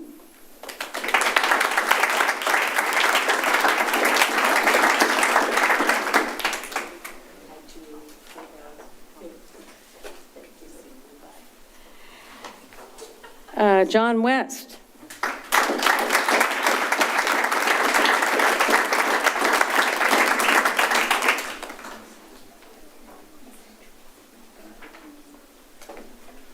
Melanie Wiley.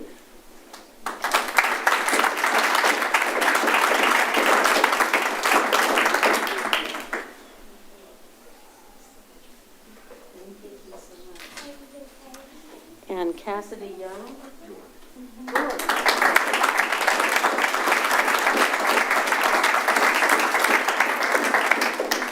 Cassidy York, thank you.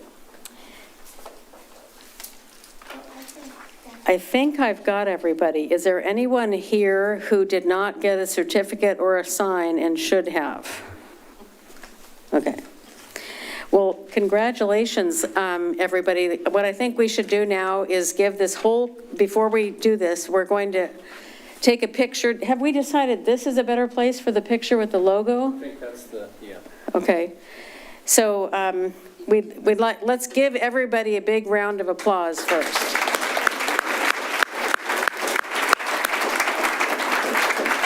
And I'd like to ask the city council to join us for the picture.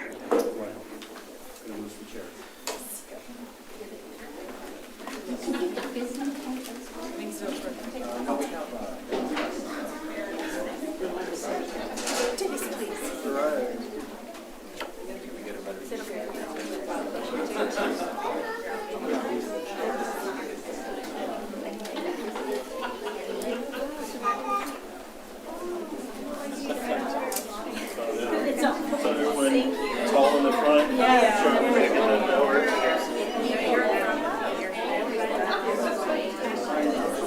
Oh, yeah. You have it? Bring it. There's still time. Oops, I'm sorry.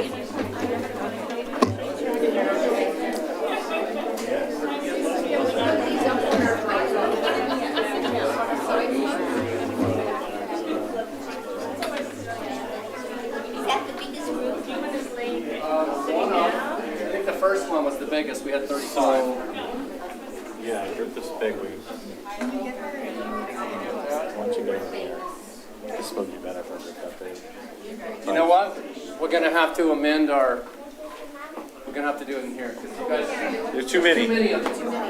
Sorry. So for the people that we moved, I apologize. You can go right back to your spot. Here you go.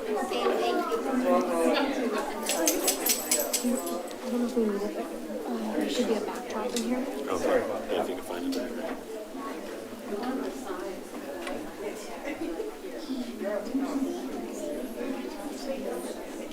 I think an image or a PDF.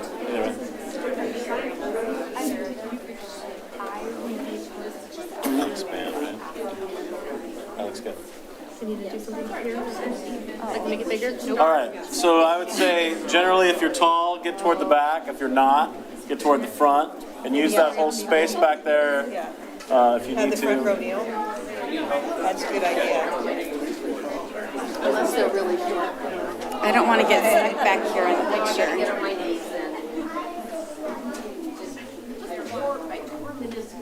Oh no.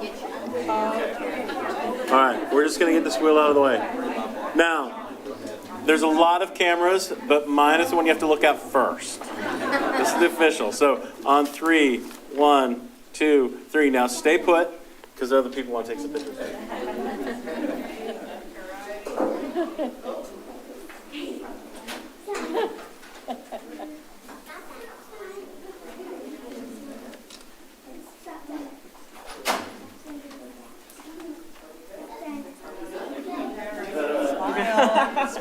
Just a few more.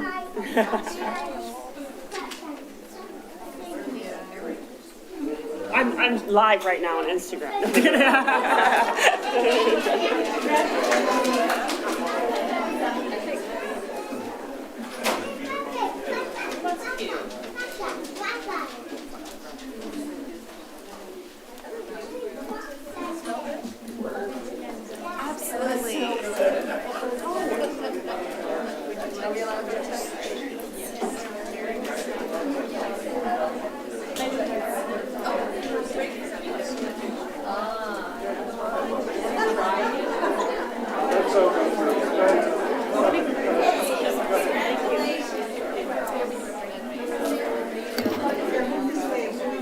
We will recess the meeting for 10 minutes. Refreshments. I think we're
order or reconvene the meeting of the Wilsonville City Council at 7:52 PM. I also wanted to thank our staff for all of their work with Civics Academy. And before I start with our next agenda item, I did want to just flag for everyone, as noted in the packet, we are expecting to continue the hearing, which means we probably will not have the public hearing on ordinance number 892 tonight. We'll probably vote. I just wanted to mention that in case somebody is wanting to testify that we will have a special section on the agenda for that, but I just wanted to note that for your time planning. Anything to add to that? Okay.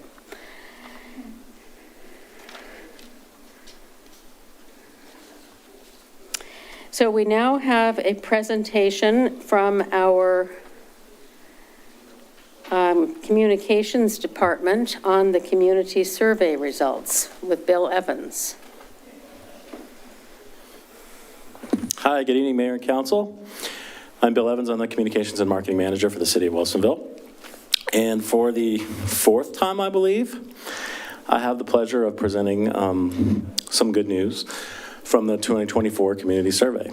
I should note this one's a little extra special because it's my first time doing this as a member of the Wilsonville community after 6 years of looking at the data and seeing how the sausage is made. My family relocated here in April. So with that, thank you.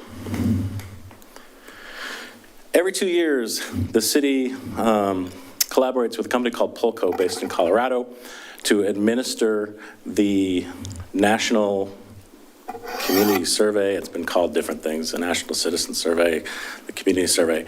Shorthand, the Community Survey is taken every 2 years to allow us to do a couple different things. One, it provides you some direct feedback from the community that informs council goals and planning. And the data sets we get provide opportunities to compare Wilsonville in 2024 to Wilsonville in the past. It also allows us to compare current Wilsonville to 500 or more communities where this or a similar survey is administered by Polco. So we have the benefit of seeing how satisfaction in Wilsonville compares to that in other cities. A little bit about the methodology. This year's survey was conducted over a 6-week period. The addresses are randomly selected and mailed to 3,000 residents over a random sample that sort of takes into account different neighborhoods and scatters it sort of fairly throughout the different neighborhoods.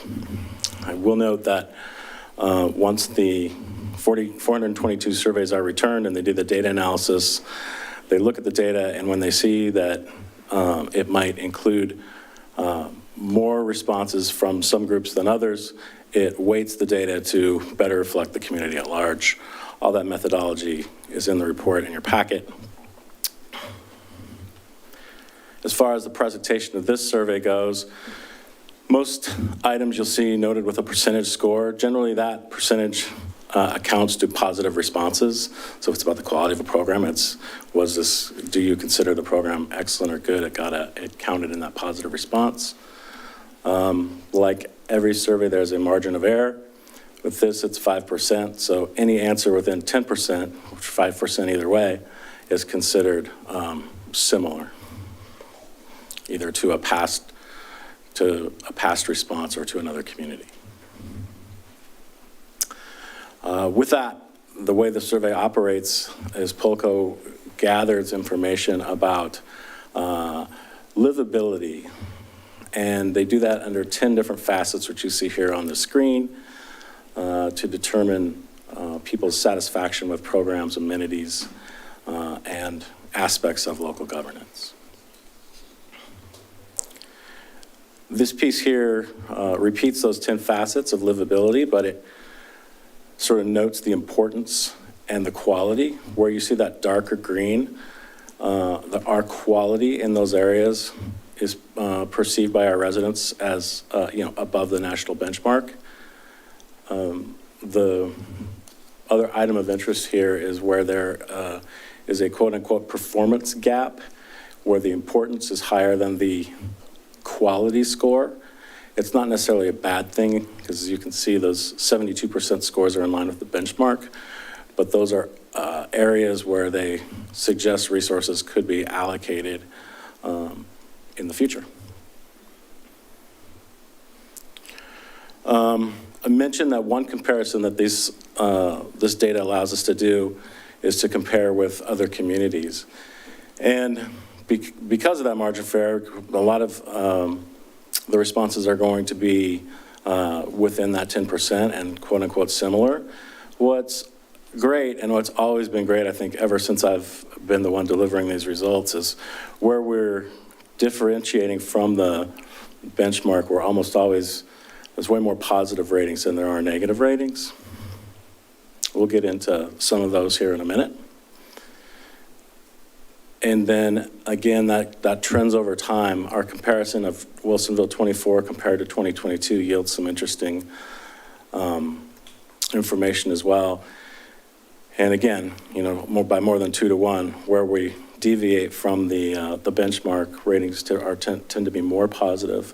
I have some examples here of comparisons from 22 to 24.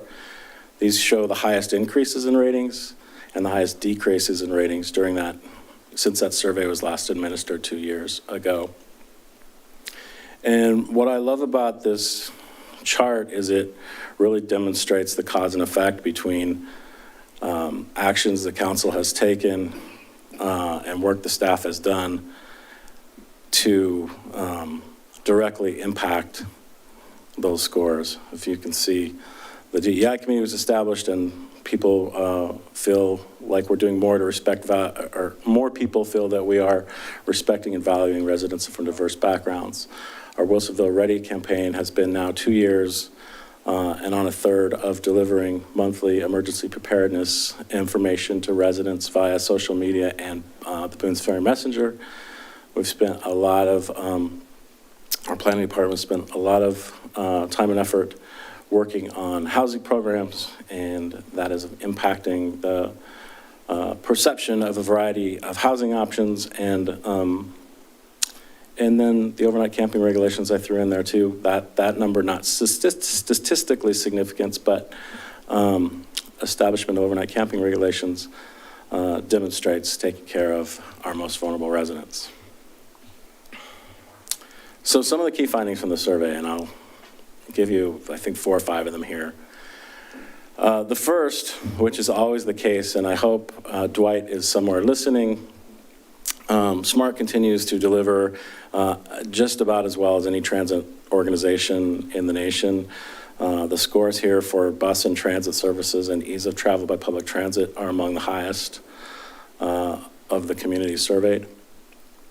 And that is not atypical. That's happened previously. What's interesting is that throughout the questions related to mobility, Wilsonville residents scored the city very high. Where you see the green arrow, those categories exceed the national benchmarks. Again, that expands to other mobility-related services. The green arrow is above the benchmark, but the yellow star, it's not every day you get to come to work and get a gold star. Those demonstrate that our city was among the top 20 in terms of positive responses on street cleaning, bus or transit services, and street lighting. Key finding number 2, insufficient retail amenities. One of the earlier slides pointed to only 2 instances where we were lower than the national benchmarks, and here they are, both as Wilsonville is a place to visit and vibrancy of the downtown commercial area. So people want more and better variety. The next one, regarding health and wellness, parks, cleanliness, natural environment. It's a healthy place to live. And again, you see in several of these categories, Wilsonville is exceeding the national benchmark.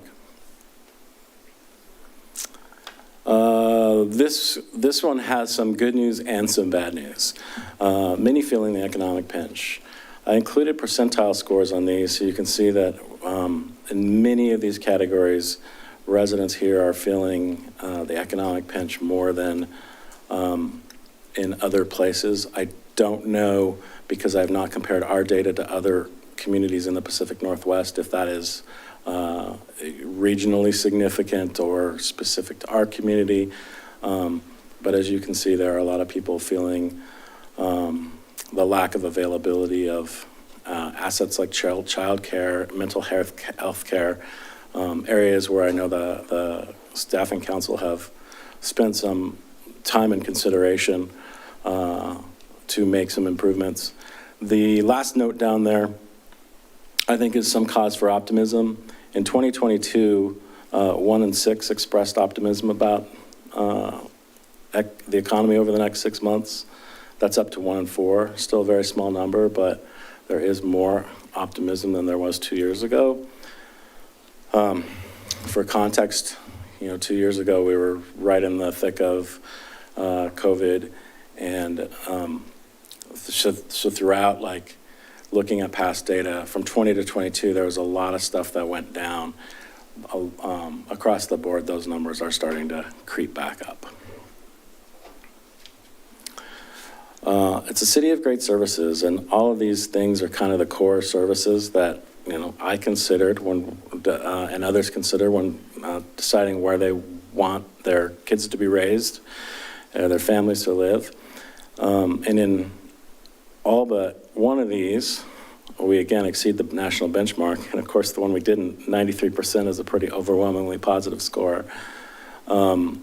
So you can't say enough just about kind of the core amenities, the thing that makes you not have to worry about going to sleep at night. So many of those things, there's overwhelming satisfaction in those areas. And I think as a result, people would recommend living in Wilsonville. They love their neighborhood, and they feel safe in the neighborhood at daytime. All very encouraging, all very consistent over years. These do tend to fluctuate a couple points from time to time, but nothing within the margin of error. It's all stayed very positive. This one, as a staff member, of course, is probably my particular favorite. I didn't do anything like make it flash, but I do love that my colleagues are regarded by a large majority of the residents for their honesty and transparency and treating all residents fairly. Those three, plus informing residents about issues facing the community, all scored higher than national benchmarks. Love to see that, and of course that top number there, 85% of people said we provided excellent or good customer service. And most of us, I think, approach our job and are told to approach our job as a service organization, and it's nice to see that reflected in the scores. This survey, in addition to the evaluative questions that are administered year over year, asks some additional questions that that go into a little more detail, I guess is the best way to say it. One that we've asked typically is we ask people to indicate where they get their news. You'll notice the top two there are internal city channels. More and more, the city is we have to be our own storytellers. And this number, 86%, who consider the Boones Ferry Messenger a primary or secondary source, major or minor source, is at an all-time high since this survey was first administered in 2012. So people are expecting to hear from us, and we are providing them something of value. The other question that I've seen on this survey since I've been analyzing this data is around the biggest priorities the city faces over the next 5 years. In previous iterations of this survey, the traffic was sort of the dominant answer. I think it's interesting, the sort of disparity in the different answers here, and that traffic, I think people are realizing how much of our traffic situation is factors somewhat beyond our control. And so when we get into these are open-ended questions about those topics. So when we ask, about the biggest priorities, there's a little word cloud, just kind of some of the responses. But if you were to observe some of the open-ended responses to some of the more prominent categories, you see there, we discussed the vibrancy of downtown earlier. That's a big one. Affordable housing is a big one. It's on the mind of a lot of people, as are, how to recreate in the natural environment and traffic still. I like the last note there on traffic, because it's one that is already being addressed. It's always nice when there's a nice positive solution to look forward to that's already in place. So that's more or less the summary findings. Of course, there's 90 pages in your packet, I think, that goes into more detail of some of the responses. The highlights are that, the council's directives correlate to increased awareness. Smart and mobility has generated high satisfaction among residents. So many of our core services are higher than the national benchmark, and trust in local governance is high. The two biggest sort of challenges to underline are the lack of a vibrant downtown, in need of more quality retail and restaurants, and just a reminder that many residents are continuing to feel the economic situation is not optimal. So, to tie it up with a bow, so many of these have for so long been wonderful. Wilsonville as a place to live, excellent or good by, more than 5 out of 6 people that live here.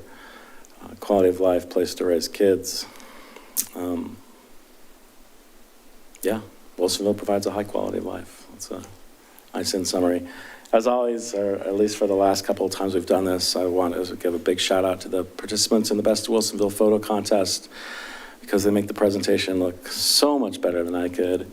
And we really do appreciate the people that are invested enough in their city to go show us their unique perspectives. So thank you. And with that, I'm happy to answer any questions. Thank you, Bill. Councilor Berry?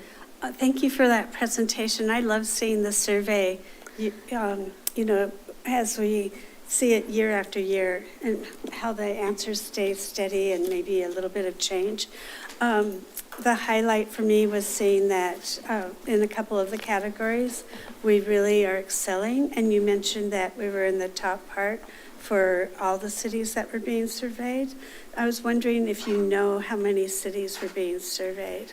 So it depends on the question, because I guess each community kind of constructs their survey slightly differently. So I think when you delve into the data, it'll give you like a percentile score and say, 23rd out of 370 communities, or, in another one it might say 122nd out of 502 communities.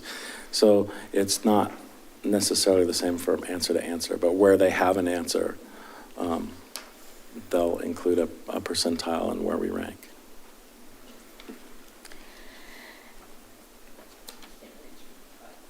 Okay, go ahead. Thanks, Bill. I noticed that there was about a 14% return rate of completed surveys out of the number that were sent. That's statistically significant. That's good. What would you have considered an ideal return rate? You can't say 100%.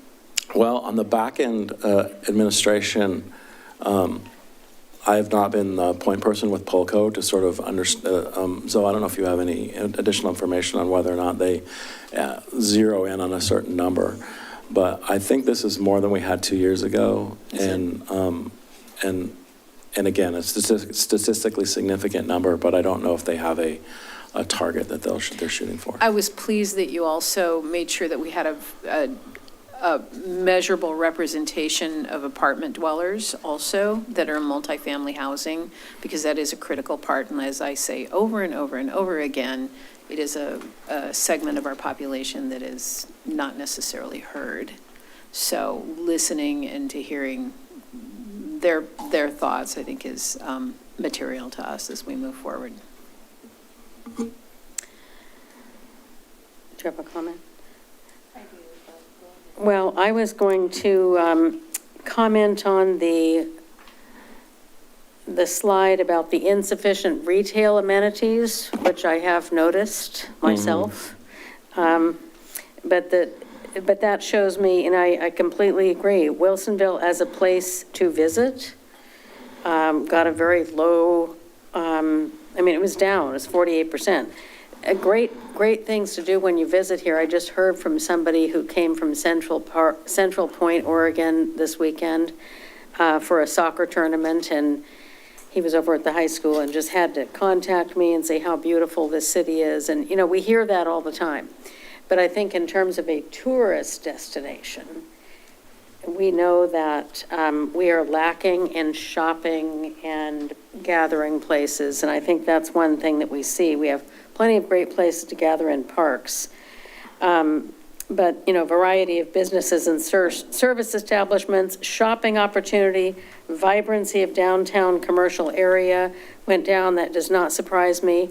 When you go to our city parks, we have these incredibly high scores and quality of natural environment. So, and with the, you mentioned the effect of COVID, and anytime anybody reads this, I suppose anybody could draw their own conclusions on the different scores. But I see the community responding with dissatisfaction in the lack of restaurants and the lack of variety of retail establishments. And I hope that we can improve that. I did look around at some other cities, and some nearby cities use this same company. There's some other company I see used, and I don't know that all cities in our area do this. Do you have any observations on how many cities to undertake this? I don't know how many cities in Oregon Or like do. our kind of peer cities? Yeah, I know that some do. It's just a handful, maybe 8 to 10. I know Corvallis did. I don't know if they still do, but that's information we could get. And Tualatin does it. I think West Lynn, there's another company that someone else uses. And then I saw some other cities that I meet with in these different meetings. It looks like they don't do the survey. So I'm glad that we put ourselves out there, take the risk, do the survey. And I wanted to ask you, Brian, of any of your observations as a city manager about this. What are your top takeaways with your staff? There weren't any surprises in there for me. I mean, some of I was a little surprised that traffic wasn't more of an issue, but I think some of the education and ongoing dialogue with the community about I-5 being the massive problem that it is for our community is starting to maybe resonate a little bit. That's probably one of my top takeaways. Mm-hmm. I'm pleased about the quality of life and the transparency and the customer service, because that's the things that I harp on the most. Mm-hmm. When we bring new people in. We do drill down that customer service is job one for everybody, so. Well, we do need to improve on snow removal. I don't think any snow was picked up today. I do think, to be fair, on the snow removal, just because we're not, we're not a snow state per se. I think the frustrations there, I would think, would be more on the local streets, because we don't plow local streets.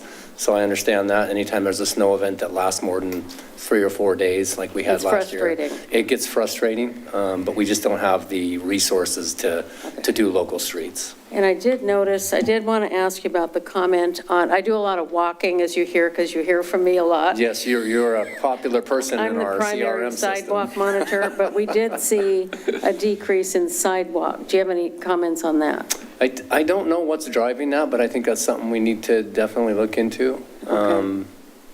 I do know that some of the sidewalk cleanliness might be an issue, and sometimes there's overgrown bushes and weeds that need to be attended to. But I don't have like a firm. Any one big, I have Yeah. a perspective on that. okay. I'm sorry, I can't reach my. I think as these new neighborhoods are maturing, the trees are maturing, and the sidewalks are starting to pop, Yeah. and we're seeing more and more of that, it's becoming a bigger. roots. Yeah, the roots are starting to Yeah, pop. where there's lips. Yeah, Yeah. yep. I've noticed a lot of that in the That city. makes sense. And the shrubberies are growing too fast. So thank you, Councilor Linville. On that same slide, I will note that utility building was one that had a pretty Yes. understandable answer because they just changed within the last year the billing system, so that could have. So that was frustrating for some people that you had to move into the electronic billing, right? Well, we changed out our system. And people had to get in there and make a change. And re-enroll. Yes. So I think that one is explainable by the fact that we had been doing something a certain way for so many years and then had to change. Okay. Council President Ackerval, did you want to go ahead of me? You had the floor. Well, I just had, thank you, a quick comment about the sidewalk maintenance, if that's okay if I Sure. put that in, since we just spoke about that. I noticed that it's kind of, I think 2020, we had lower scores in 2020, and then it went up, and then now, it's kind of zigzagged a little bit. And one thought that occurred to me is that we do have like a kind of grant program if you need to do a sidewalk repair, correct? And that you can apply for assistance, to have that repair done in front of your home. And I know that the city has advertised that and tried to make information available, but it could be something that we hit even harder this next year, so that people know both understand responsibility as far as keeping sidewalks easy for passage outside of their home or business, but also what might be available to them to help ensure that happens. Yep, we can queue that up for the BFM. Super. And get them information. We also do direct outreach to people. If we see a sidewalk that's been buckled, we inform them of the program. David Valenzuela, our code compliance specialist, is pretty proactive in that. Thank you. So one of the things that I think was an important takeaway for me was the concern that the community has about a vibrant downtown. And that has been an issue that this council has been addressing and talking about for quite some time, and that the city of Wilsonville has been dealing with since probably 2017, when we started doing the discussion with our community about the town center plan. And Council President Ackerval, who is our resident statistician, will have to correct me if I'm wrong in representing this, but my experience and education tells me that one of the best ways to really get a sense of the data is by triangulating the data. In other words, getting the similar kinds of responses from different sources. So this is one source that talks about the need for a vibrant downtown. I think our town center plan development process, which was probably one of the largest processes that the city has undertaken in its history, perhaps, in terms of the amount of citizen input into the town center plan, is another source of the data that I think we can look at and rely on. And then I think just recently, as we looked at the election, I think putting into perspective the results of the ballot measure that the city put in for funding the infrastructure of the town center plan, those data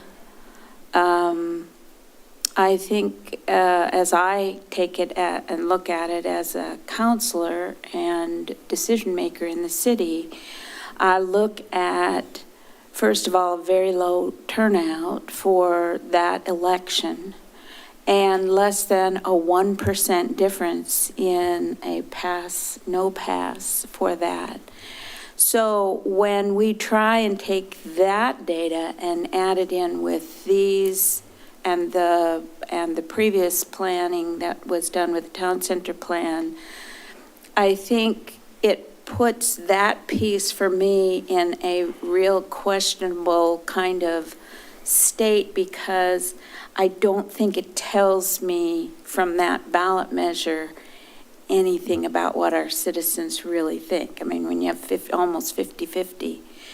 So I think we have enough information to really say, if we're going to have a third source to try and triangulate and really get a sense of what does our community want as it relates to a vibrant downtown, then I think it's good for us to rethink maybe a deeper dive into how do we get to some of that additional information that might help the city make some decisions about where we go. We certainly have two, I think, fairly strong, we have thousands of people that participated in the development of the town center plan, and we have a statistically significant representation of citizens in this survey indicating that that is something that our community wants.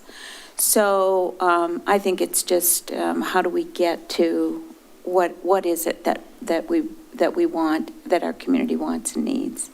But it was really good for me to see that there was another source of data that said, yes, we do want that. We want a vibrant, active downtown area that maybe will address some of the other issues that have to do with businesses and service establishments, shopping opportunities, some of those other things. So I think it's just how do we get to what that means, and how do we implement it, and where do we get the funding for doing what needs to be done in order for that to happen. So thank you. Mm-hmm. Go ahead. One other thought too, about the emergency preparedness. You noted that as an area of kind of significant improvement. And I was happy to see that, as that's been a council goal. This is something that the city has strategically worked on, and increasing information, and, with the emergency preparedness fair, which is coming up. September 7th. There we go. just right around the corner.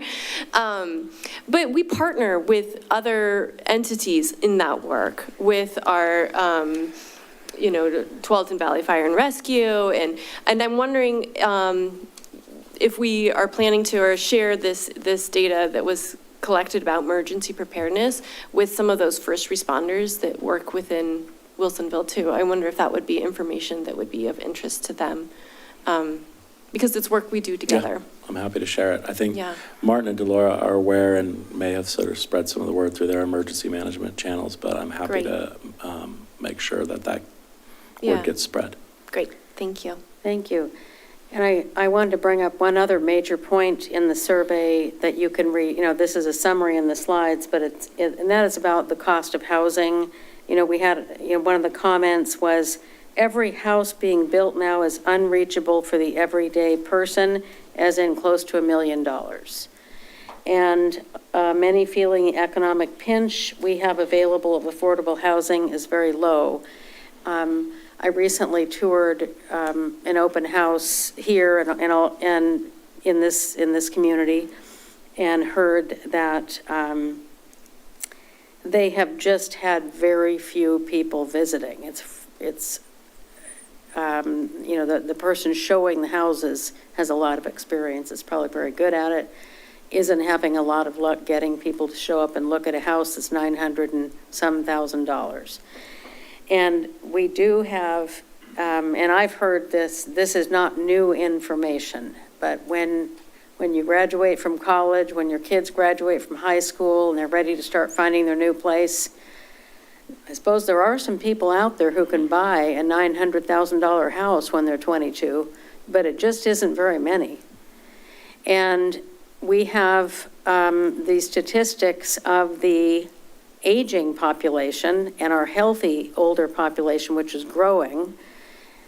We also, I think we're going to see, I mentioned this at an earlier meeting, we're going to see some statistics coming out soon that are the official long-term population forecast for Oregon from the state of Oregon, and showing that with one of the lowest birth rates in the country and our healthy aging population, there are going to be more people looking for houses that are of a smaller size. And so we do have those opportunities at different places in our community, but not very many that are available. Frog Pond East and South do have many different options for houses. Of course, they're yet to be built. And I will state again, because there was a lot of misinformation shared in the community about this, but you can read on the city website, Frog Pond East and South, that it is planned to have no more than 50% of any one housing type. It will have 48 to 50% single-family housing. It will have 10 to 15% multifamily, so that's less than you see in Villebois. And then the balance is described as, and it's built, the code and all the months and months we spent planning this and having hearings about it and so forth. The middle housing will be, and I'm glad to say, primarily for sale. There will be a lot of for sale townhouses, which is kind of an awkward term, but it means it's not just for rent. There's also some legislation to look at making condos something that could be more affordable, but I know that's a difficult legal issue, like a co-op condo. People have always suggested this could work, but there are difficult legal issues with that one. So unfortunately, it's quite a ways out before we'll have more variety of housing in Wilsonville, and people have to go elsewhere. And I just heard from somebody who's building a business building in Wilsonville that his staff who make most of them or many of them are making 6 figures. Their building isn't going to be open for a year or so, but they are very concerned they won't be able to afford a house in Wilsonville. They're going to have to live someplace else and drive. So I just wanted to really give some attention to the comments that we've heard about housing not being affordable. And that does not mean subsidized housing. It means housing at all levels and all different sizes. So I hope we can continue to make some choices available so that people have more options of places to go when they retire, when they want a smaller place, and also when they're starting out. And the smaller place is basically the best place. Any other comments? All right, thank you very much. Thank you.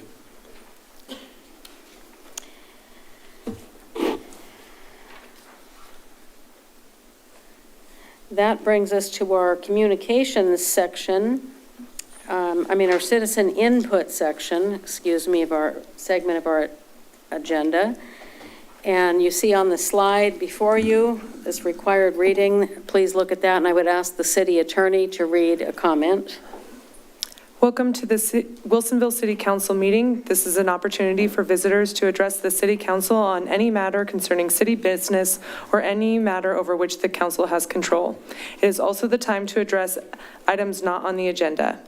It is also a time to address items on the agenda that are not scheduled for a public hearing. Staff in the City Council will make every effort to respond to questions raised during citizen input before tonight's meeting ends or as soon as quickly as possible thereafter. To testify before council in person or virtually, you must sign up either by completing a speaker card at the side of the room or by using the raise hand feature in Zoom.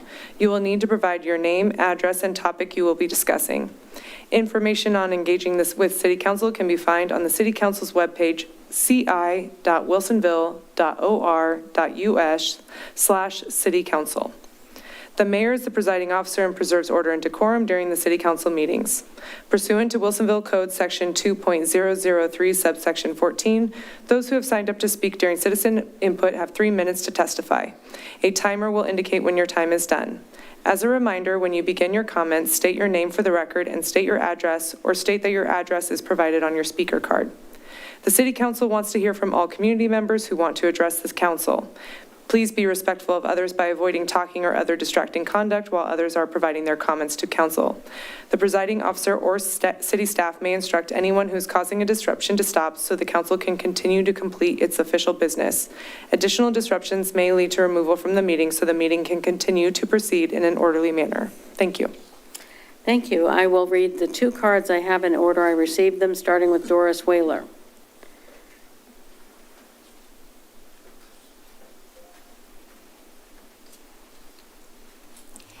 Doris Whaler, my address is on file. I'm a longtime Wilsonville resident.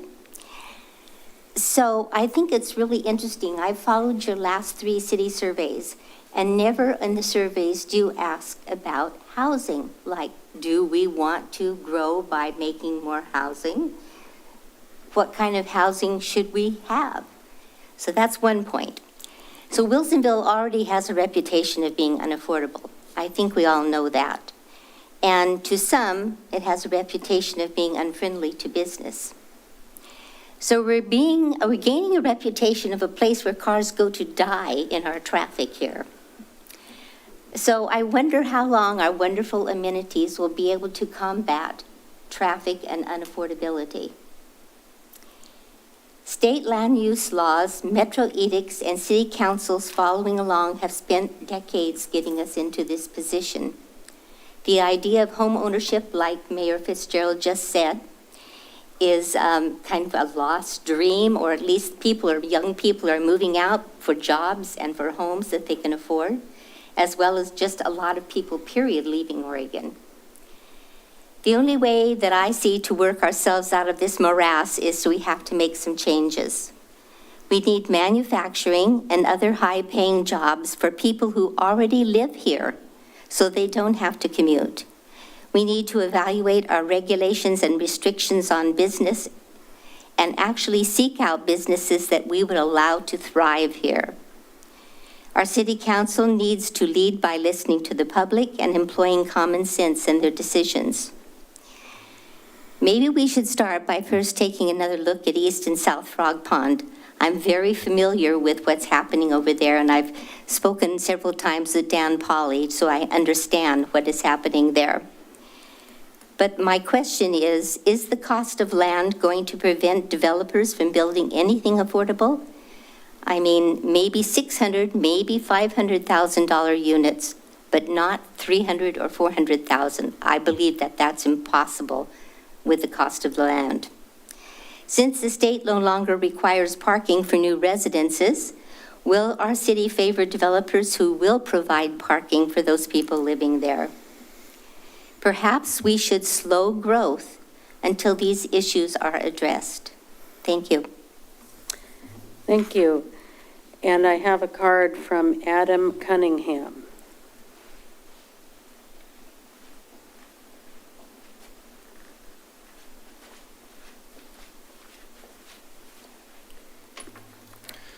Good evening. My name is Adam Cunningham. My address is on the speaker card. I'm a citizen of Wilsonville, and I am running for a seat on the city council in the next election. I wasn't planning on speaking tonight, but as I was reading over the agenda and watching the pre-council work session, I decided I needed to voice my concerns. I shouldn't just say my concerns, because in the many conversations I've had with a variety of citizens in town, these are concerns that are shared by many of our neighbors. Back in May, the citizens of Wilsonville went to the ballot box and used their collective voice to say no to funding the town center plan. After Measure 3605 failed, I listened to our city council expressing confusion and disappointment about the failed measure. I heard that the council wanted to hear from the community about what caused the measure to fail. Since then, I have not seen any outreach from the city to the public requesting comment on where we stand now on the town center plan. In fact, it seemed like the public was completely ignored. So I was surprised to see the city forging ahead tonight with naming streets in the unfunded town center. The unfunded town center that voters just said no to a couple months ago. We live in a very different world today than we did 5 years ago when the master plan was passed. The world is nearly unrecognizable from where we were. The economy and inflation have had a huge impact on every citizen in our city.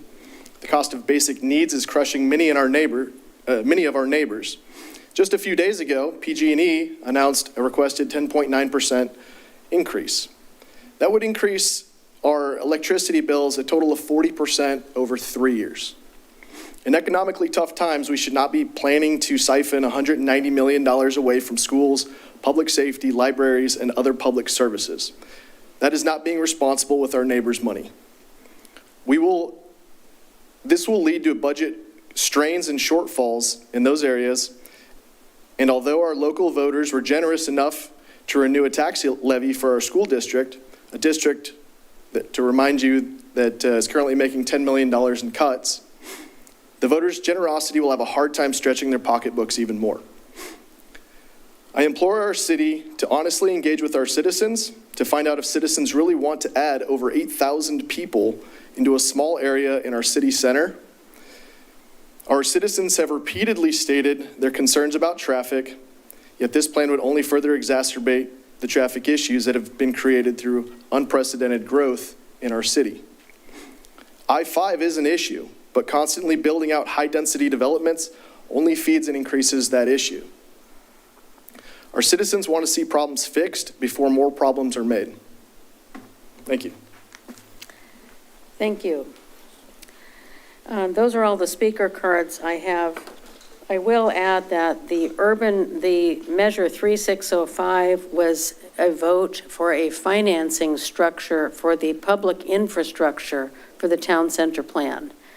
And the town center plan was actually approved by the prior council, unanimously approved after many years, 2 years of public input. And that town center plan does have streets in it. It has parking. It has traffic improvements. And it does need street names.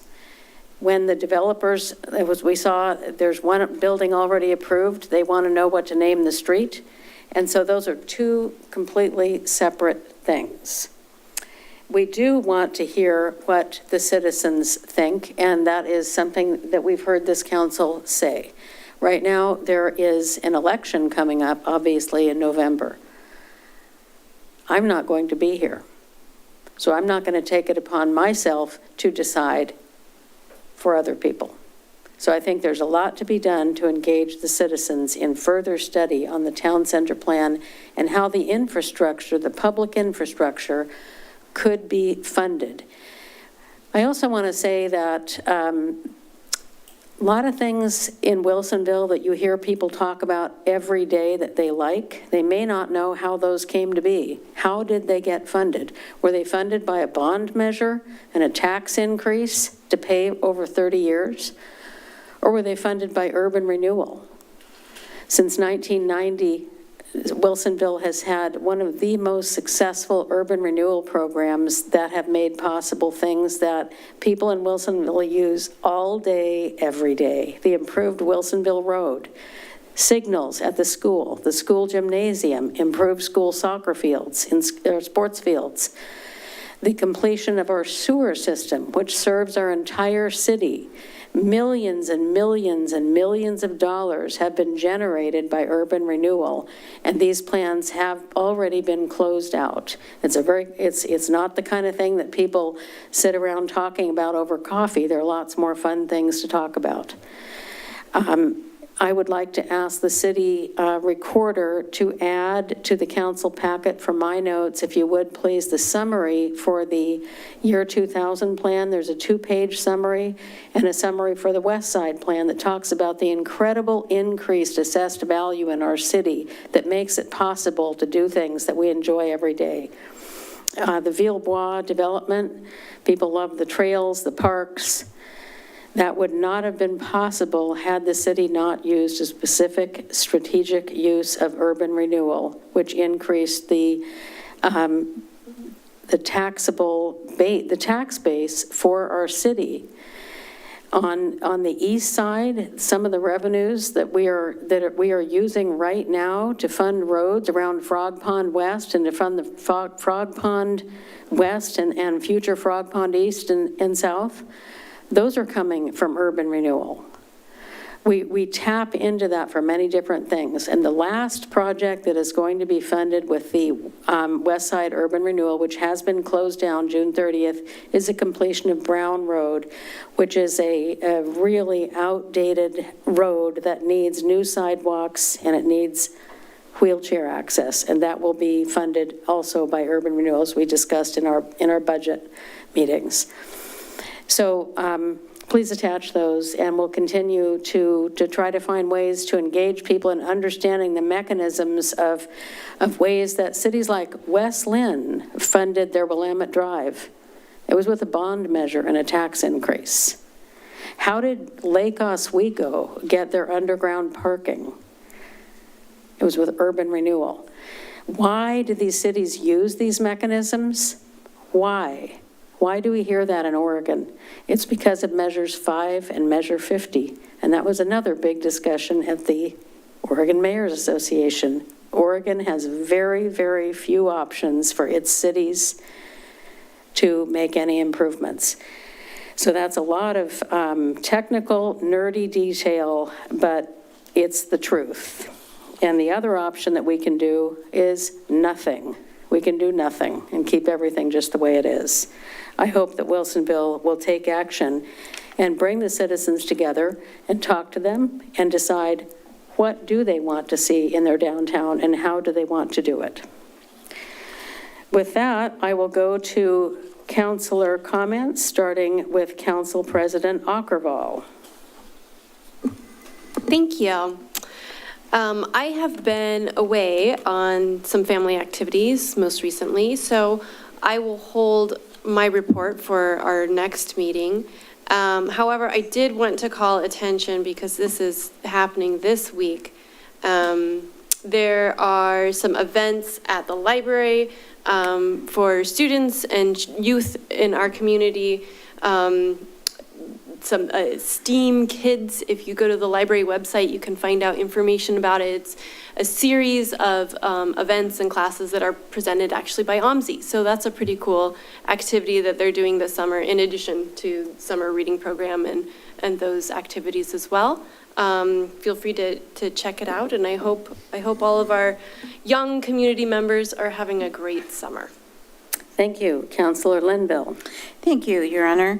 I will give some brief reports on some of the meetings that I have attended following our July 15th City Council meeting. On the 25th of July, I attended the Greater Portland, Inc. Small Cities Consortium meeting, and it was a very interesting meeting. We had a presentation by the Port of Portland, and our Director of Economic Development for the city of Wilsonville was also at that meeting, and made an ask to the port to engage with the city of Wilsonville on our Coffee Creek and Basalt Creek industrial infrastructure development. One of the topics of discussion was about the lands that the Port of Portland owns that are outside of where you would think the port owns land. And they own land in Gresham, they own land in other cities, and our economic development director said Wilsonville is struggling, as other communities are, with these very small parcels of land. And our fear out at Coffee Creek and Basalt Creek is that speculators will purchase an acre, 2 acre, 3 acre piece of property, put a small warehouse on it, and we lose the opportunity to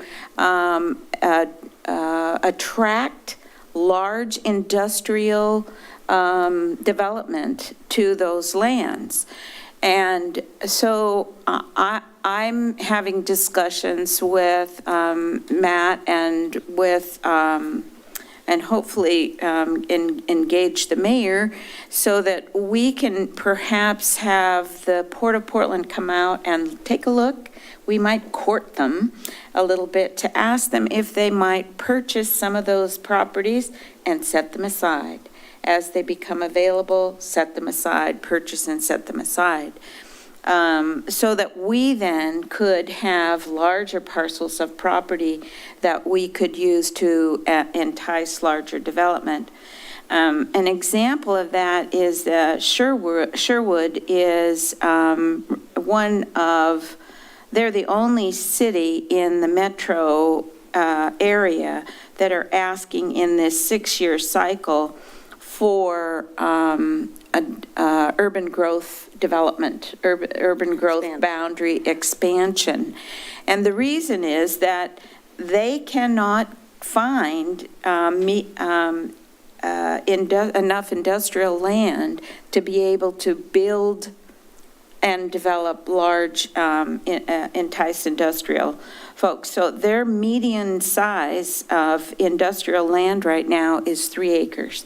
And we are in that same kind of situation as those pieces become available in Coffee Creek and Basalt Creek. So, and then the other piece of discussion had to do with the IP-17, which is a ballot measure that will be on the November ballot, and all of the cities in the Small City Consortium have great concerns about what this will do to our businesses because it creates an additional business tax. And the guise of the proposed promise of this ballot measure is that it is a solution to poverty because it's going to give every citizen $750 in their pocket.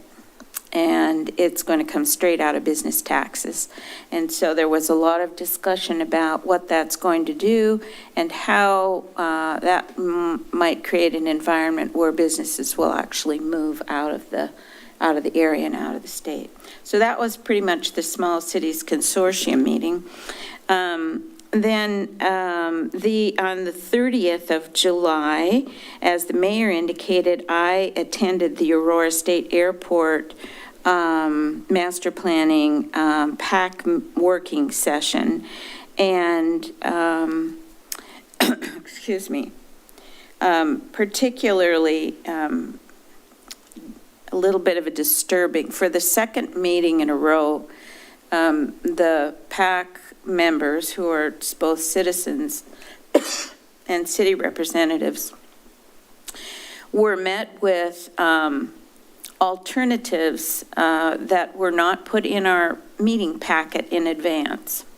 And at this last meeting, the proposals, there were 3 new revised alternatives for the Aurora State Airport, which would extend the runway an additional 500 feet, 2 of which, I think as the mayor indicated, relocate State Highway 551 about almost between 30 and 40 feet. So instead of having a straight highway, it would jog out and around.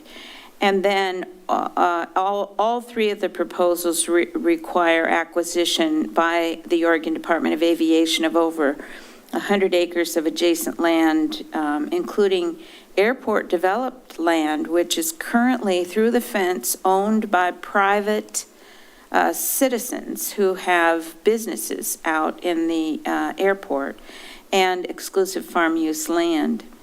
So we have my comments really focused on concern about the poor public engagement process, both with the open house that was done by the Oregon Department of Aviation. Consultants are getting thousands and thousands of dollars in FAA grants to conduct this master planning process.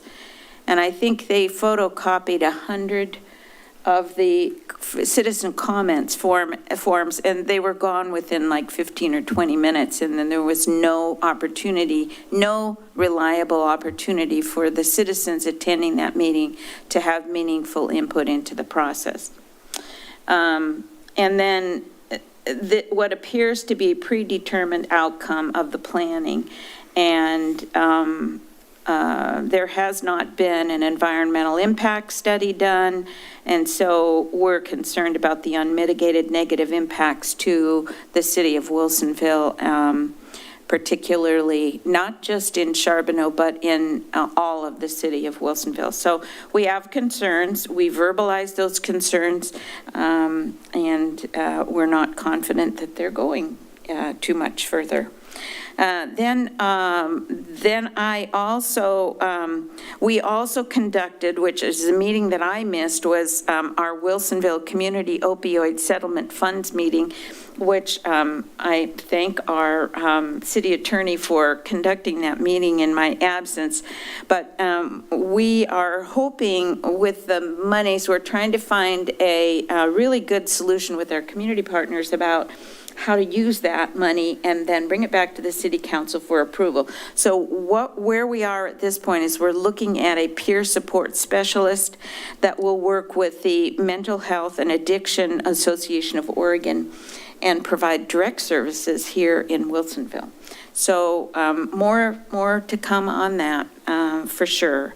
And then let's see, what day is it? Monday to Wednesday, I will attend the state opioid settlement prevention and treatment and recovery board meeting, where we are talking about recovery. We have kind of moved our way through all of the stages, so we're trying to get the money out the door. So that is my report. Thank you. Councilor Berry.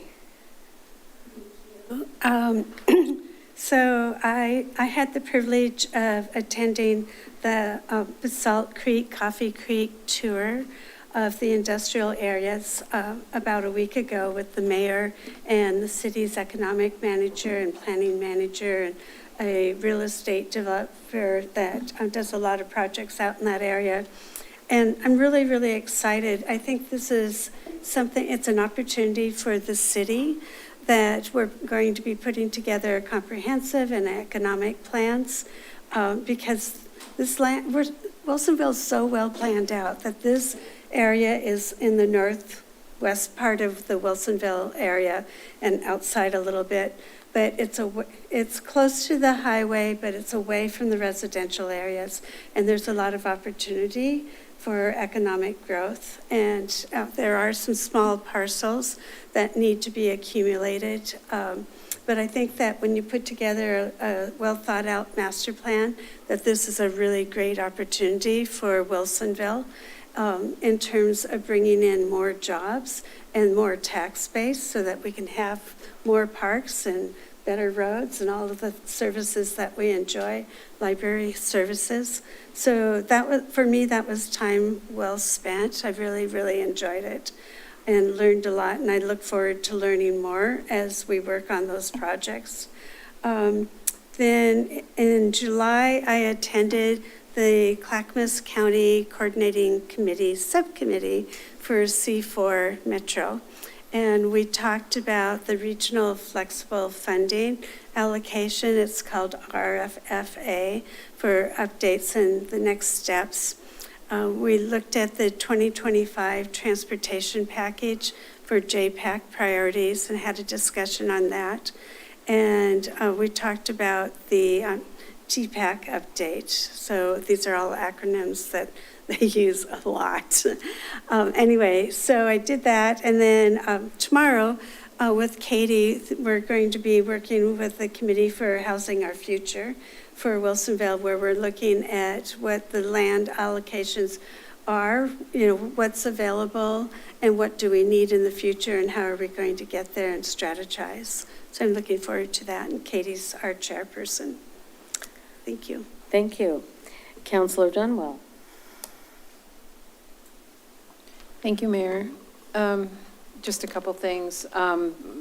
Councillor Berry just mentioned the second meeting of the Housing Our Future Task Force tomorrow.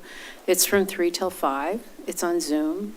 And I would recommend, because there's so many conversations going on about housing right now, that attend. It's an open public meeting. There is no space within, because it is a task force meeting, there's no space for comments within the structure of it, but it's going to be a really great educational process. I think one of the things that it's important to understand is that so many of the decisions that the city has had to make on housing are driven by state law, like Oregon House Bill 2001, which was the middle housing, and it's driven a lot of the decisions we've had to make, that we're making in order to comply with state requirements. And I think that the education element of that is important for us, because one of the things that I see, and I think it particularly rears its head in an election year nationally and then also locally, is that people start to talk at each other rather than to each other. And so as a counselor, my goal would be that those are conversations we have, whether it's, how we do it informally or formally, that we start having those conversations, because communication is a really healthy thing to have, because it's so easy to not have it. It's sort of like going to the gym or taking a walk and doing things. Man, it's really easy to sit and have a donut and watch TV, I gotta tell you. But it's better to do these things that make a healthy community. And when I ran for office, my goal was to leave at the end of my term knowing that I was building the future of this community, not fixing what needs to be fixed. And so much of what we do has to be in the weeds as a council. You see that when you sit through the meetings. But to also make sure that this is a place where when couples or a single or whoever it may be moves to this city, or they've grown up in this city, they have a reason to want to stay. And they have a reason to want to raise their own children. And so by creating discord and talking at each other, we break that. And so I'd really like to see that that's where we go, because I know that it is so easy, and I know I keep banging this drum, you guys, but it is so easy to hit social media and just beat each other up. I got beat up again last week. It's not fair. Because words get twisted. And it's really easy to splice what I say and make it sound like something else. But it's defeatist, because we can talk to each other. We all live in this community and we all love it. And that's why we're here. So let's start looking at how we do that as a community. And it's really easy to get beat up on like town center and things like that, and whatever it may be. But I would really like to take a look at, wouldn't it be really cool that by the time we got to the election, that we could say that we built a model for how people can disagree and commit, whatever that may look like. So it's why I ran for council. It's a big hill to climb, but I think it's a hill that we can achieve. And I'm in. So for all of you, I'm glad to be here. I love being here. So let's all be part of the solution. So thank you. Thank you, Councillor Dunwell, and thank you to all of our councilors and all of our residents and citizens and businesses who participate in our community. That brings us to our consent agenda. Will the city attorney please read the titles? Resolution number 3103, a resolution of the City of Wilsonville authorizing the city manager to execute a First Amendment to the professional services agreement with Brown and Caldwell, Inc. for engineering consulting services for the Beckman Creek Flow Mitigation Project, Capital Improvement Project number 7068. Resolution number 3165, a resolution authorizing the city manager to execute a Second Amendment to the professional services agreement with Consort, Inc. to provide construction support services for the West Side Level B Reservoir and Twos Road Transmission Main Project, CIP numbers 1149, 1150, and 1151, and minutes of the June 3, 2024 City Council meeting. Thank you. The agenda has been read. Council President Aukervall, may I have a motion, please? I move to approve the consent agenda as read. Is there a second? I would second that, but I think it is to adopt. I move to adopt the consent agenda as read. Sorry. Is there a second? I will second that motion. All in favor, say aye. Aye. Motion passes 5-0. It's one of our favorite topics for many decades. That brings us to a public hearing on ordinance number 892. Will the city attorney please read the title? This is the first reading of ordinance number 892, an ordinance of the City of Wilsonville adopting amendments to the city's development code and nuisance code to implement the Frog Pond East and South Master Plan and make related updates to residential development regulations citywide. Thank you. Tonight, we will have a public hearing to consider on first reading ordinance number 892. As noted in the staff report that was published prior to the meeting, the proposed amendments to the Wilsonville Code contemplated by ordinance number 892 are still under review by the City Planning Commission. Thus, the Planning Commission has not yet provided the City Council with a recommendation on the proposed amendments to the Wilsonville Code.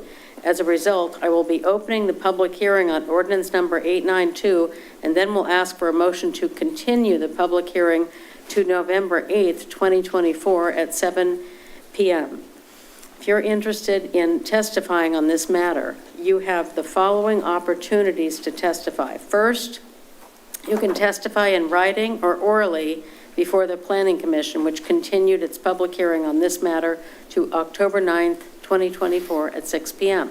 Second, you could submit written testimony to the city by emailing Dan Pauley, Planning Manager, at pauli@ci.wilsonville.or.us. Third, you can provide oral testimony at the continued City Council public hearing date, assuming that a motion to continue passes. I will now open the public hearing on ordinance number 892. Do I have a motion to continue this public hearing to November 18th, 2024 at 7 p.m.? Your Honor, in order to receive a recommendation from the Planning Commission, I move to continue the public hearing for ordinance number 892 to a date and time certain of November 18, 2024 at 7 p.m. Is there a second to this motion? I'll second. The motion's been moved and seconded. Is there any discussion? Seeing none, all those in favor indicate by saying aye. Aye. Motion passes 5-0. We'll close the public hearing. Nope. No? Nope. Oh, no, wait. It's continued. Why did I say that? I will not close the public hearing. That was a reflex. We are continuing the public hearing. It's still open. Does that suffice? Yes, thank you. I just saw that gavel there. Okay. Okay, that brings us to our city manager's business. One piece of good news to report tonight, Mayor. I think I reported in the past that our Parks Department received a $500,000 grant for Memorial Park in the playground equipment. They also received news that they're getting another $500,000 grant, so they can do the whole project 100% grant funded. So amazing team in the Parks Department. Is Gina back there? Schedule for completion of the park improvements in Memorial Park. I don't know the exact. I thought he said, I thought he said it would be done next summer. It's about a year. A year-long process. But I can report back to you on that.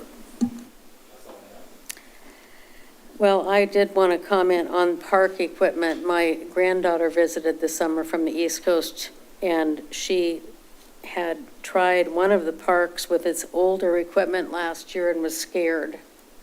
It was too fast. The new equipment is much better. She liked it, so I'm reporting back.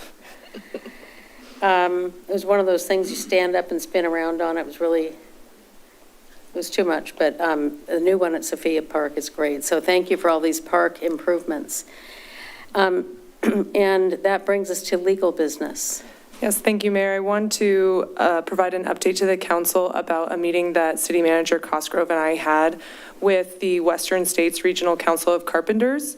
So as the council may recall, the Western States Regional Council of Carpenters had discussed before council concerns regarding the exploitation of workers on construction projects by subcontractors failing to pay people who are acting as employees under them.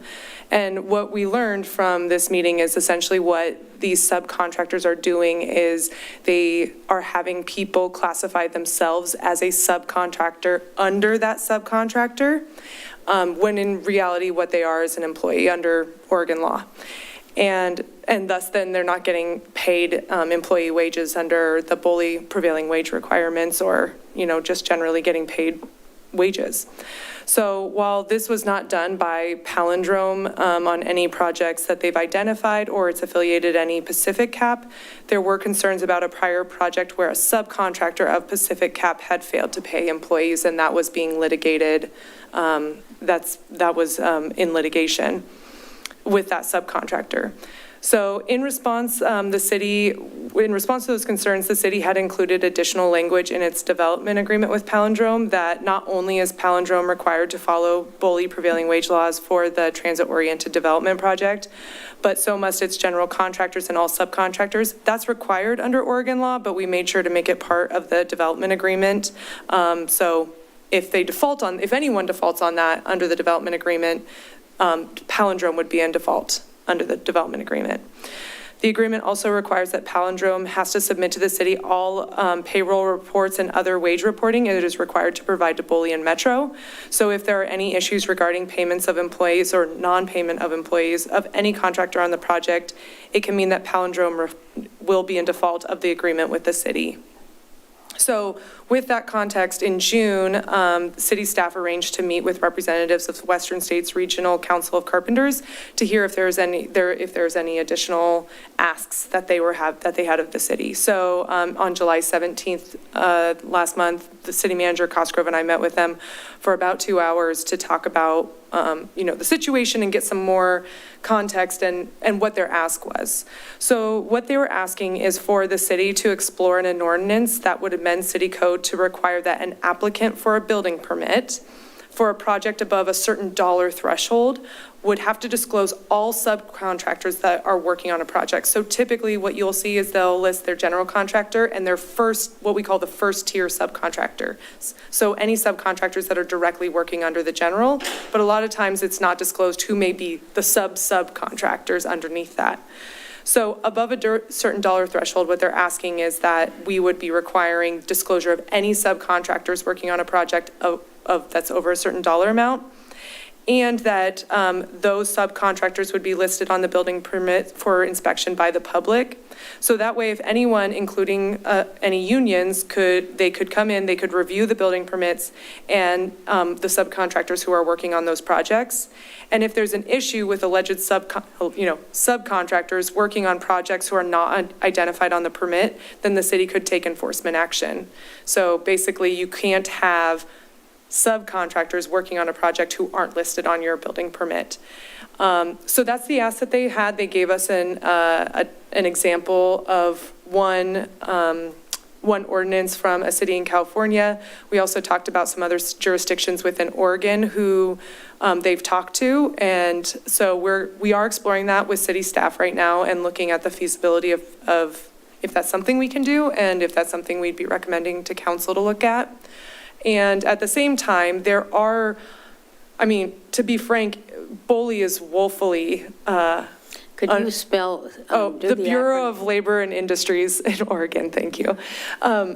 They only have, I think they said, 7 investigators for the entire state of Oregon to investigate prevailing wage claims or like these claims of people exploiting workers.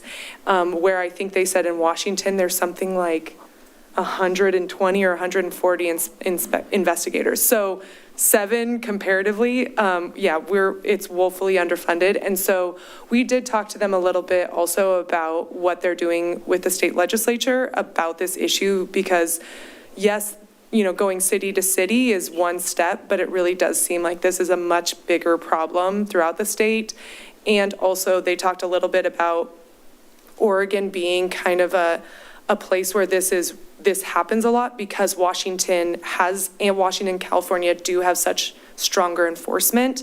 And so essentially bringing Oregon up to that same level, so you're not seeing this happen any more in Oregon than you are in other places, So we talked a little bit about what can happen on the state legislative level, and what, if they had an ask of the city with regard to that, as far as advocacy goes, that's something they could bring back to us as well.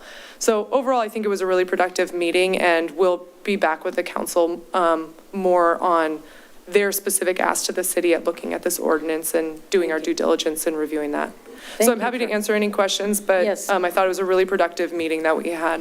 One thing I would like to ask you to clarify, because there's been, this is another case where somebody has taken pieces of information and made a very cruel, false video implicating Wilsonville.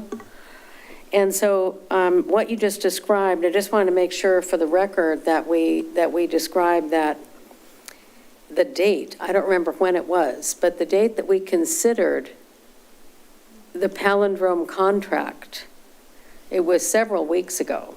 I think it was in May. It was in May, and that was also the day that the Carpenters Union came to the city, and they brought maybe 4 people, and they were very eloquent in their explanation of this problem. It was the first time, I had heard of this problem, and we listened to them. They did bring their sample ordinance. We talked to you, this is all in the record, we talked to you and clarified to the Carpenters Union, and of course this, again, this was the first time we had talked to them. I know you had wanted to meet with them before the meeting, but weren't able to get that meeting. You had tried many times, but they didn't set the meeting. They came to the city council meeting. I'm very pleased with the questions. Not all counselors were there that night, but we asked questions, and I was fully satisfied that the way that our contract was written, if this practice that they described, which is a terrible, illegal, shameful practice, were to take place, palindrome would not get paid. And so then following that, I heard from them again, and I said that our city attorney would like to meet with them, and that is how, it took a while to set that meeting. And so, and then hearing from you about what they brought and the description of the ordinance, I personally haven't seen it yet. We need to have the staff go through it. I'm not an attorney, but I like the sound of that. And I'm really disappointed to hear that Oregon ranks on the bottom again of something, which is our number of staffers on Bureau of Labor and Industries. Yeah. But it is very important to me, and we will hear from the other counselors, that anyone working on a city project get fairly paid. So thank you. And so that was in May. That's what I wanted to know. Thank you, Councilor Glenville. And I might just add, because the Western States Regional Council of Carpenters did come before the Development Review Board when the Transit-Oriented Development Project came forward. And I specifically talked with them both in the meeting and after the meeting about, the Development Review Board can't make a land use decision. That's not grounds for a land use decision, but that I would talk with them about the development agreement, and that was the appropriate place to look at making sure that this issue, to the extent that we can address it, that's where we would do it. So I did have that discussion with them. I did attempt to set up a separate meeting. That didn't happen, but prior to it going to council, that didn't happen. But I do feel like it was a very productive conversation. I will also say that in the meeting that they had with the city manager and I, none of the asks were about the transit-oriented development project.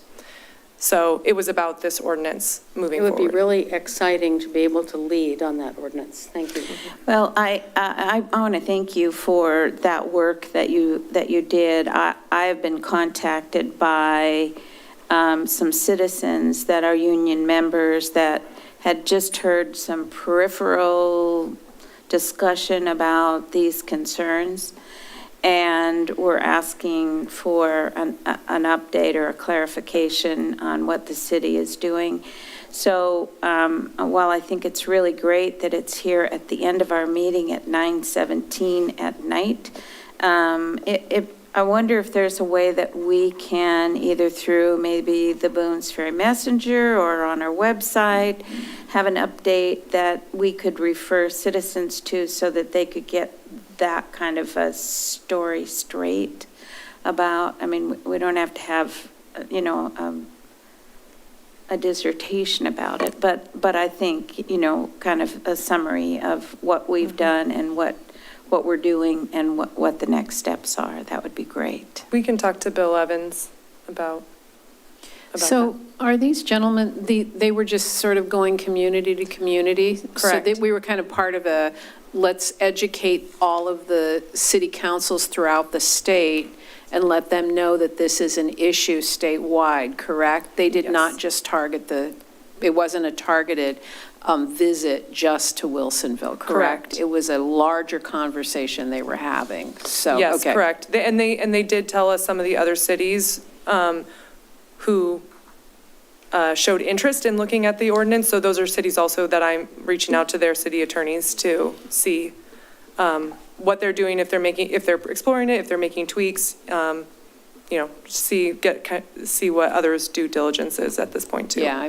I think that it's very simple for me to go on the record that we want to make sure workers are treated fairly, whether they're the sub or the third tier sub, that people get paid. And as those gentlemen said so eloquently, although I was not at that council session, I did see their comments that a lot of these individuals, as I've also said in other meetings, their families are often one paycheck away from being homeless, and that every dollar is important, so paying them is critical. So I'm glad they came to Wilsonville, and I'm glad that we're taking a very proactive approach to making sure that we do everything we can to protect those individuals that live in this community that are also working for any projects.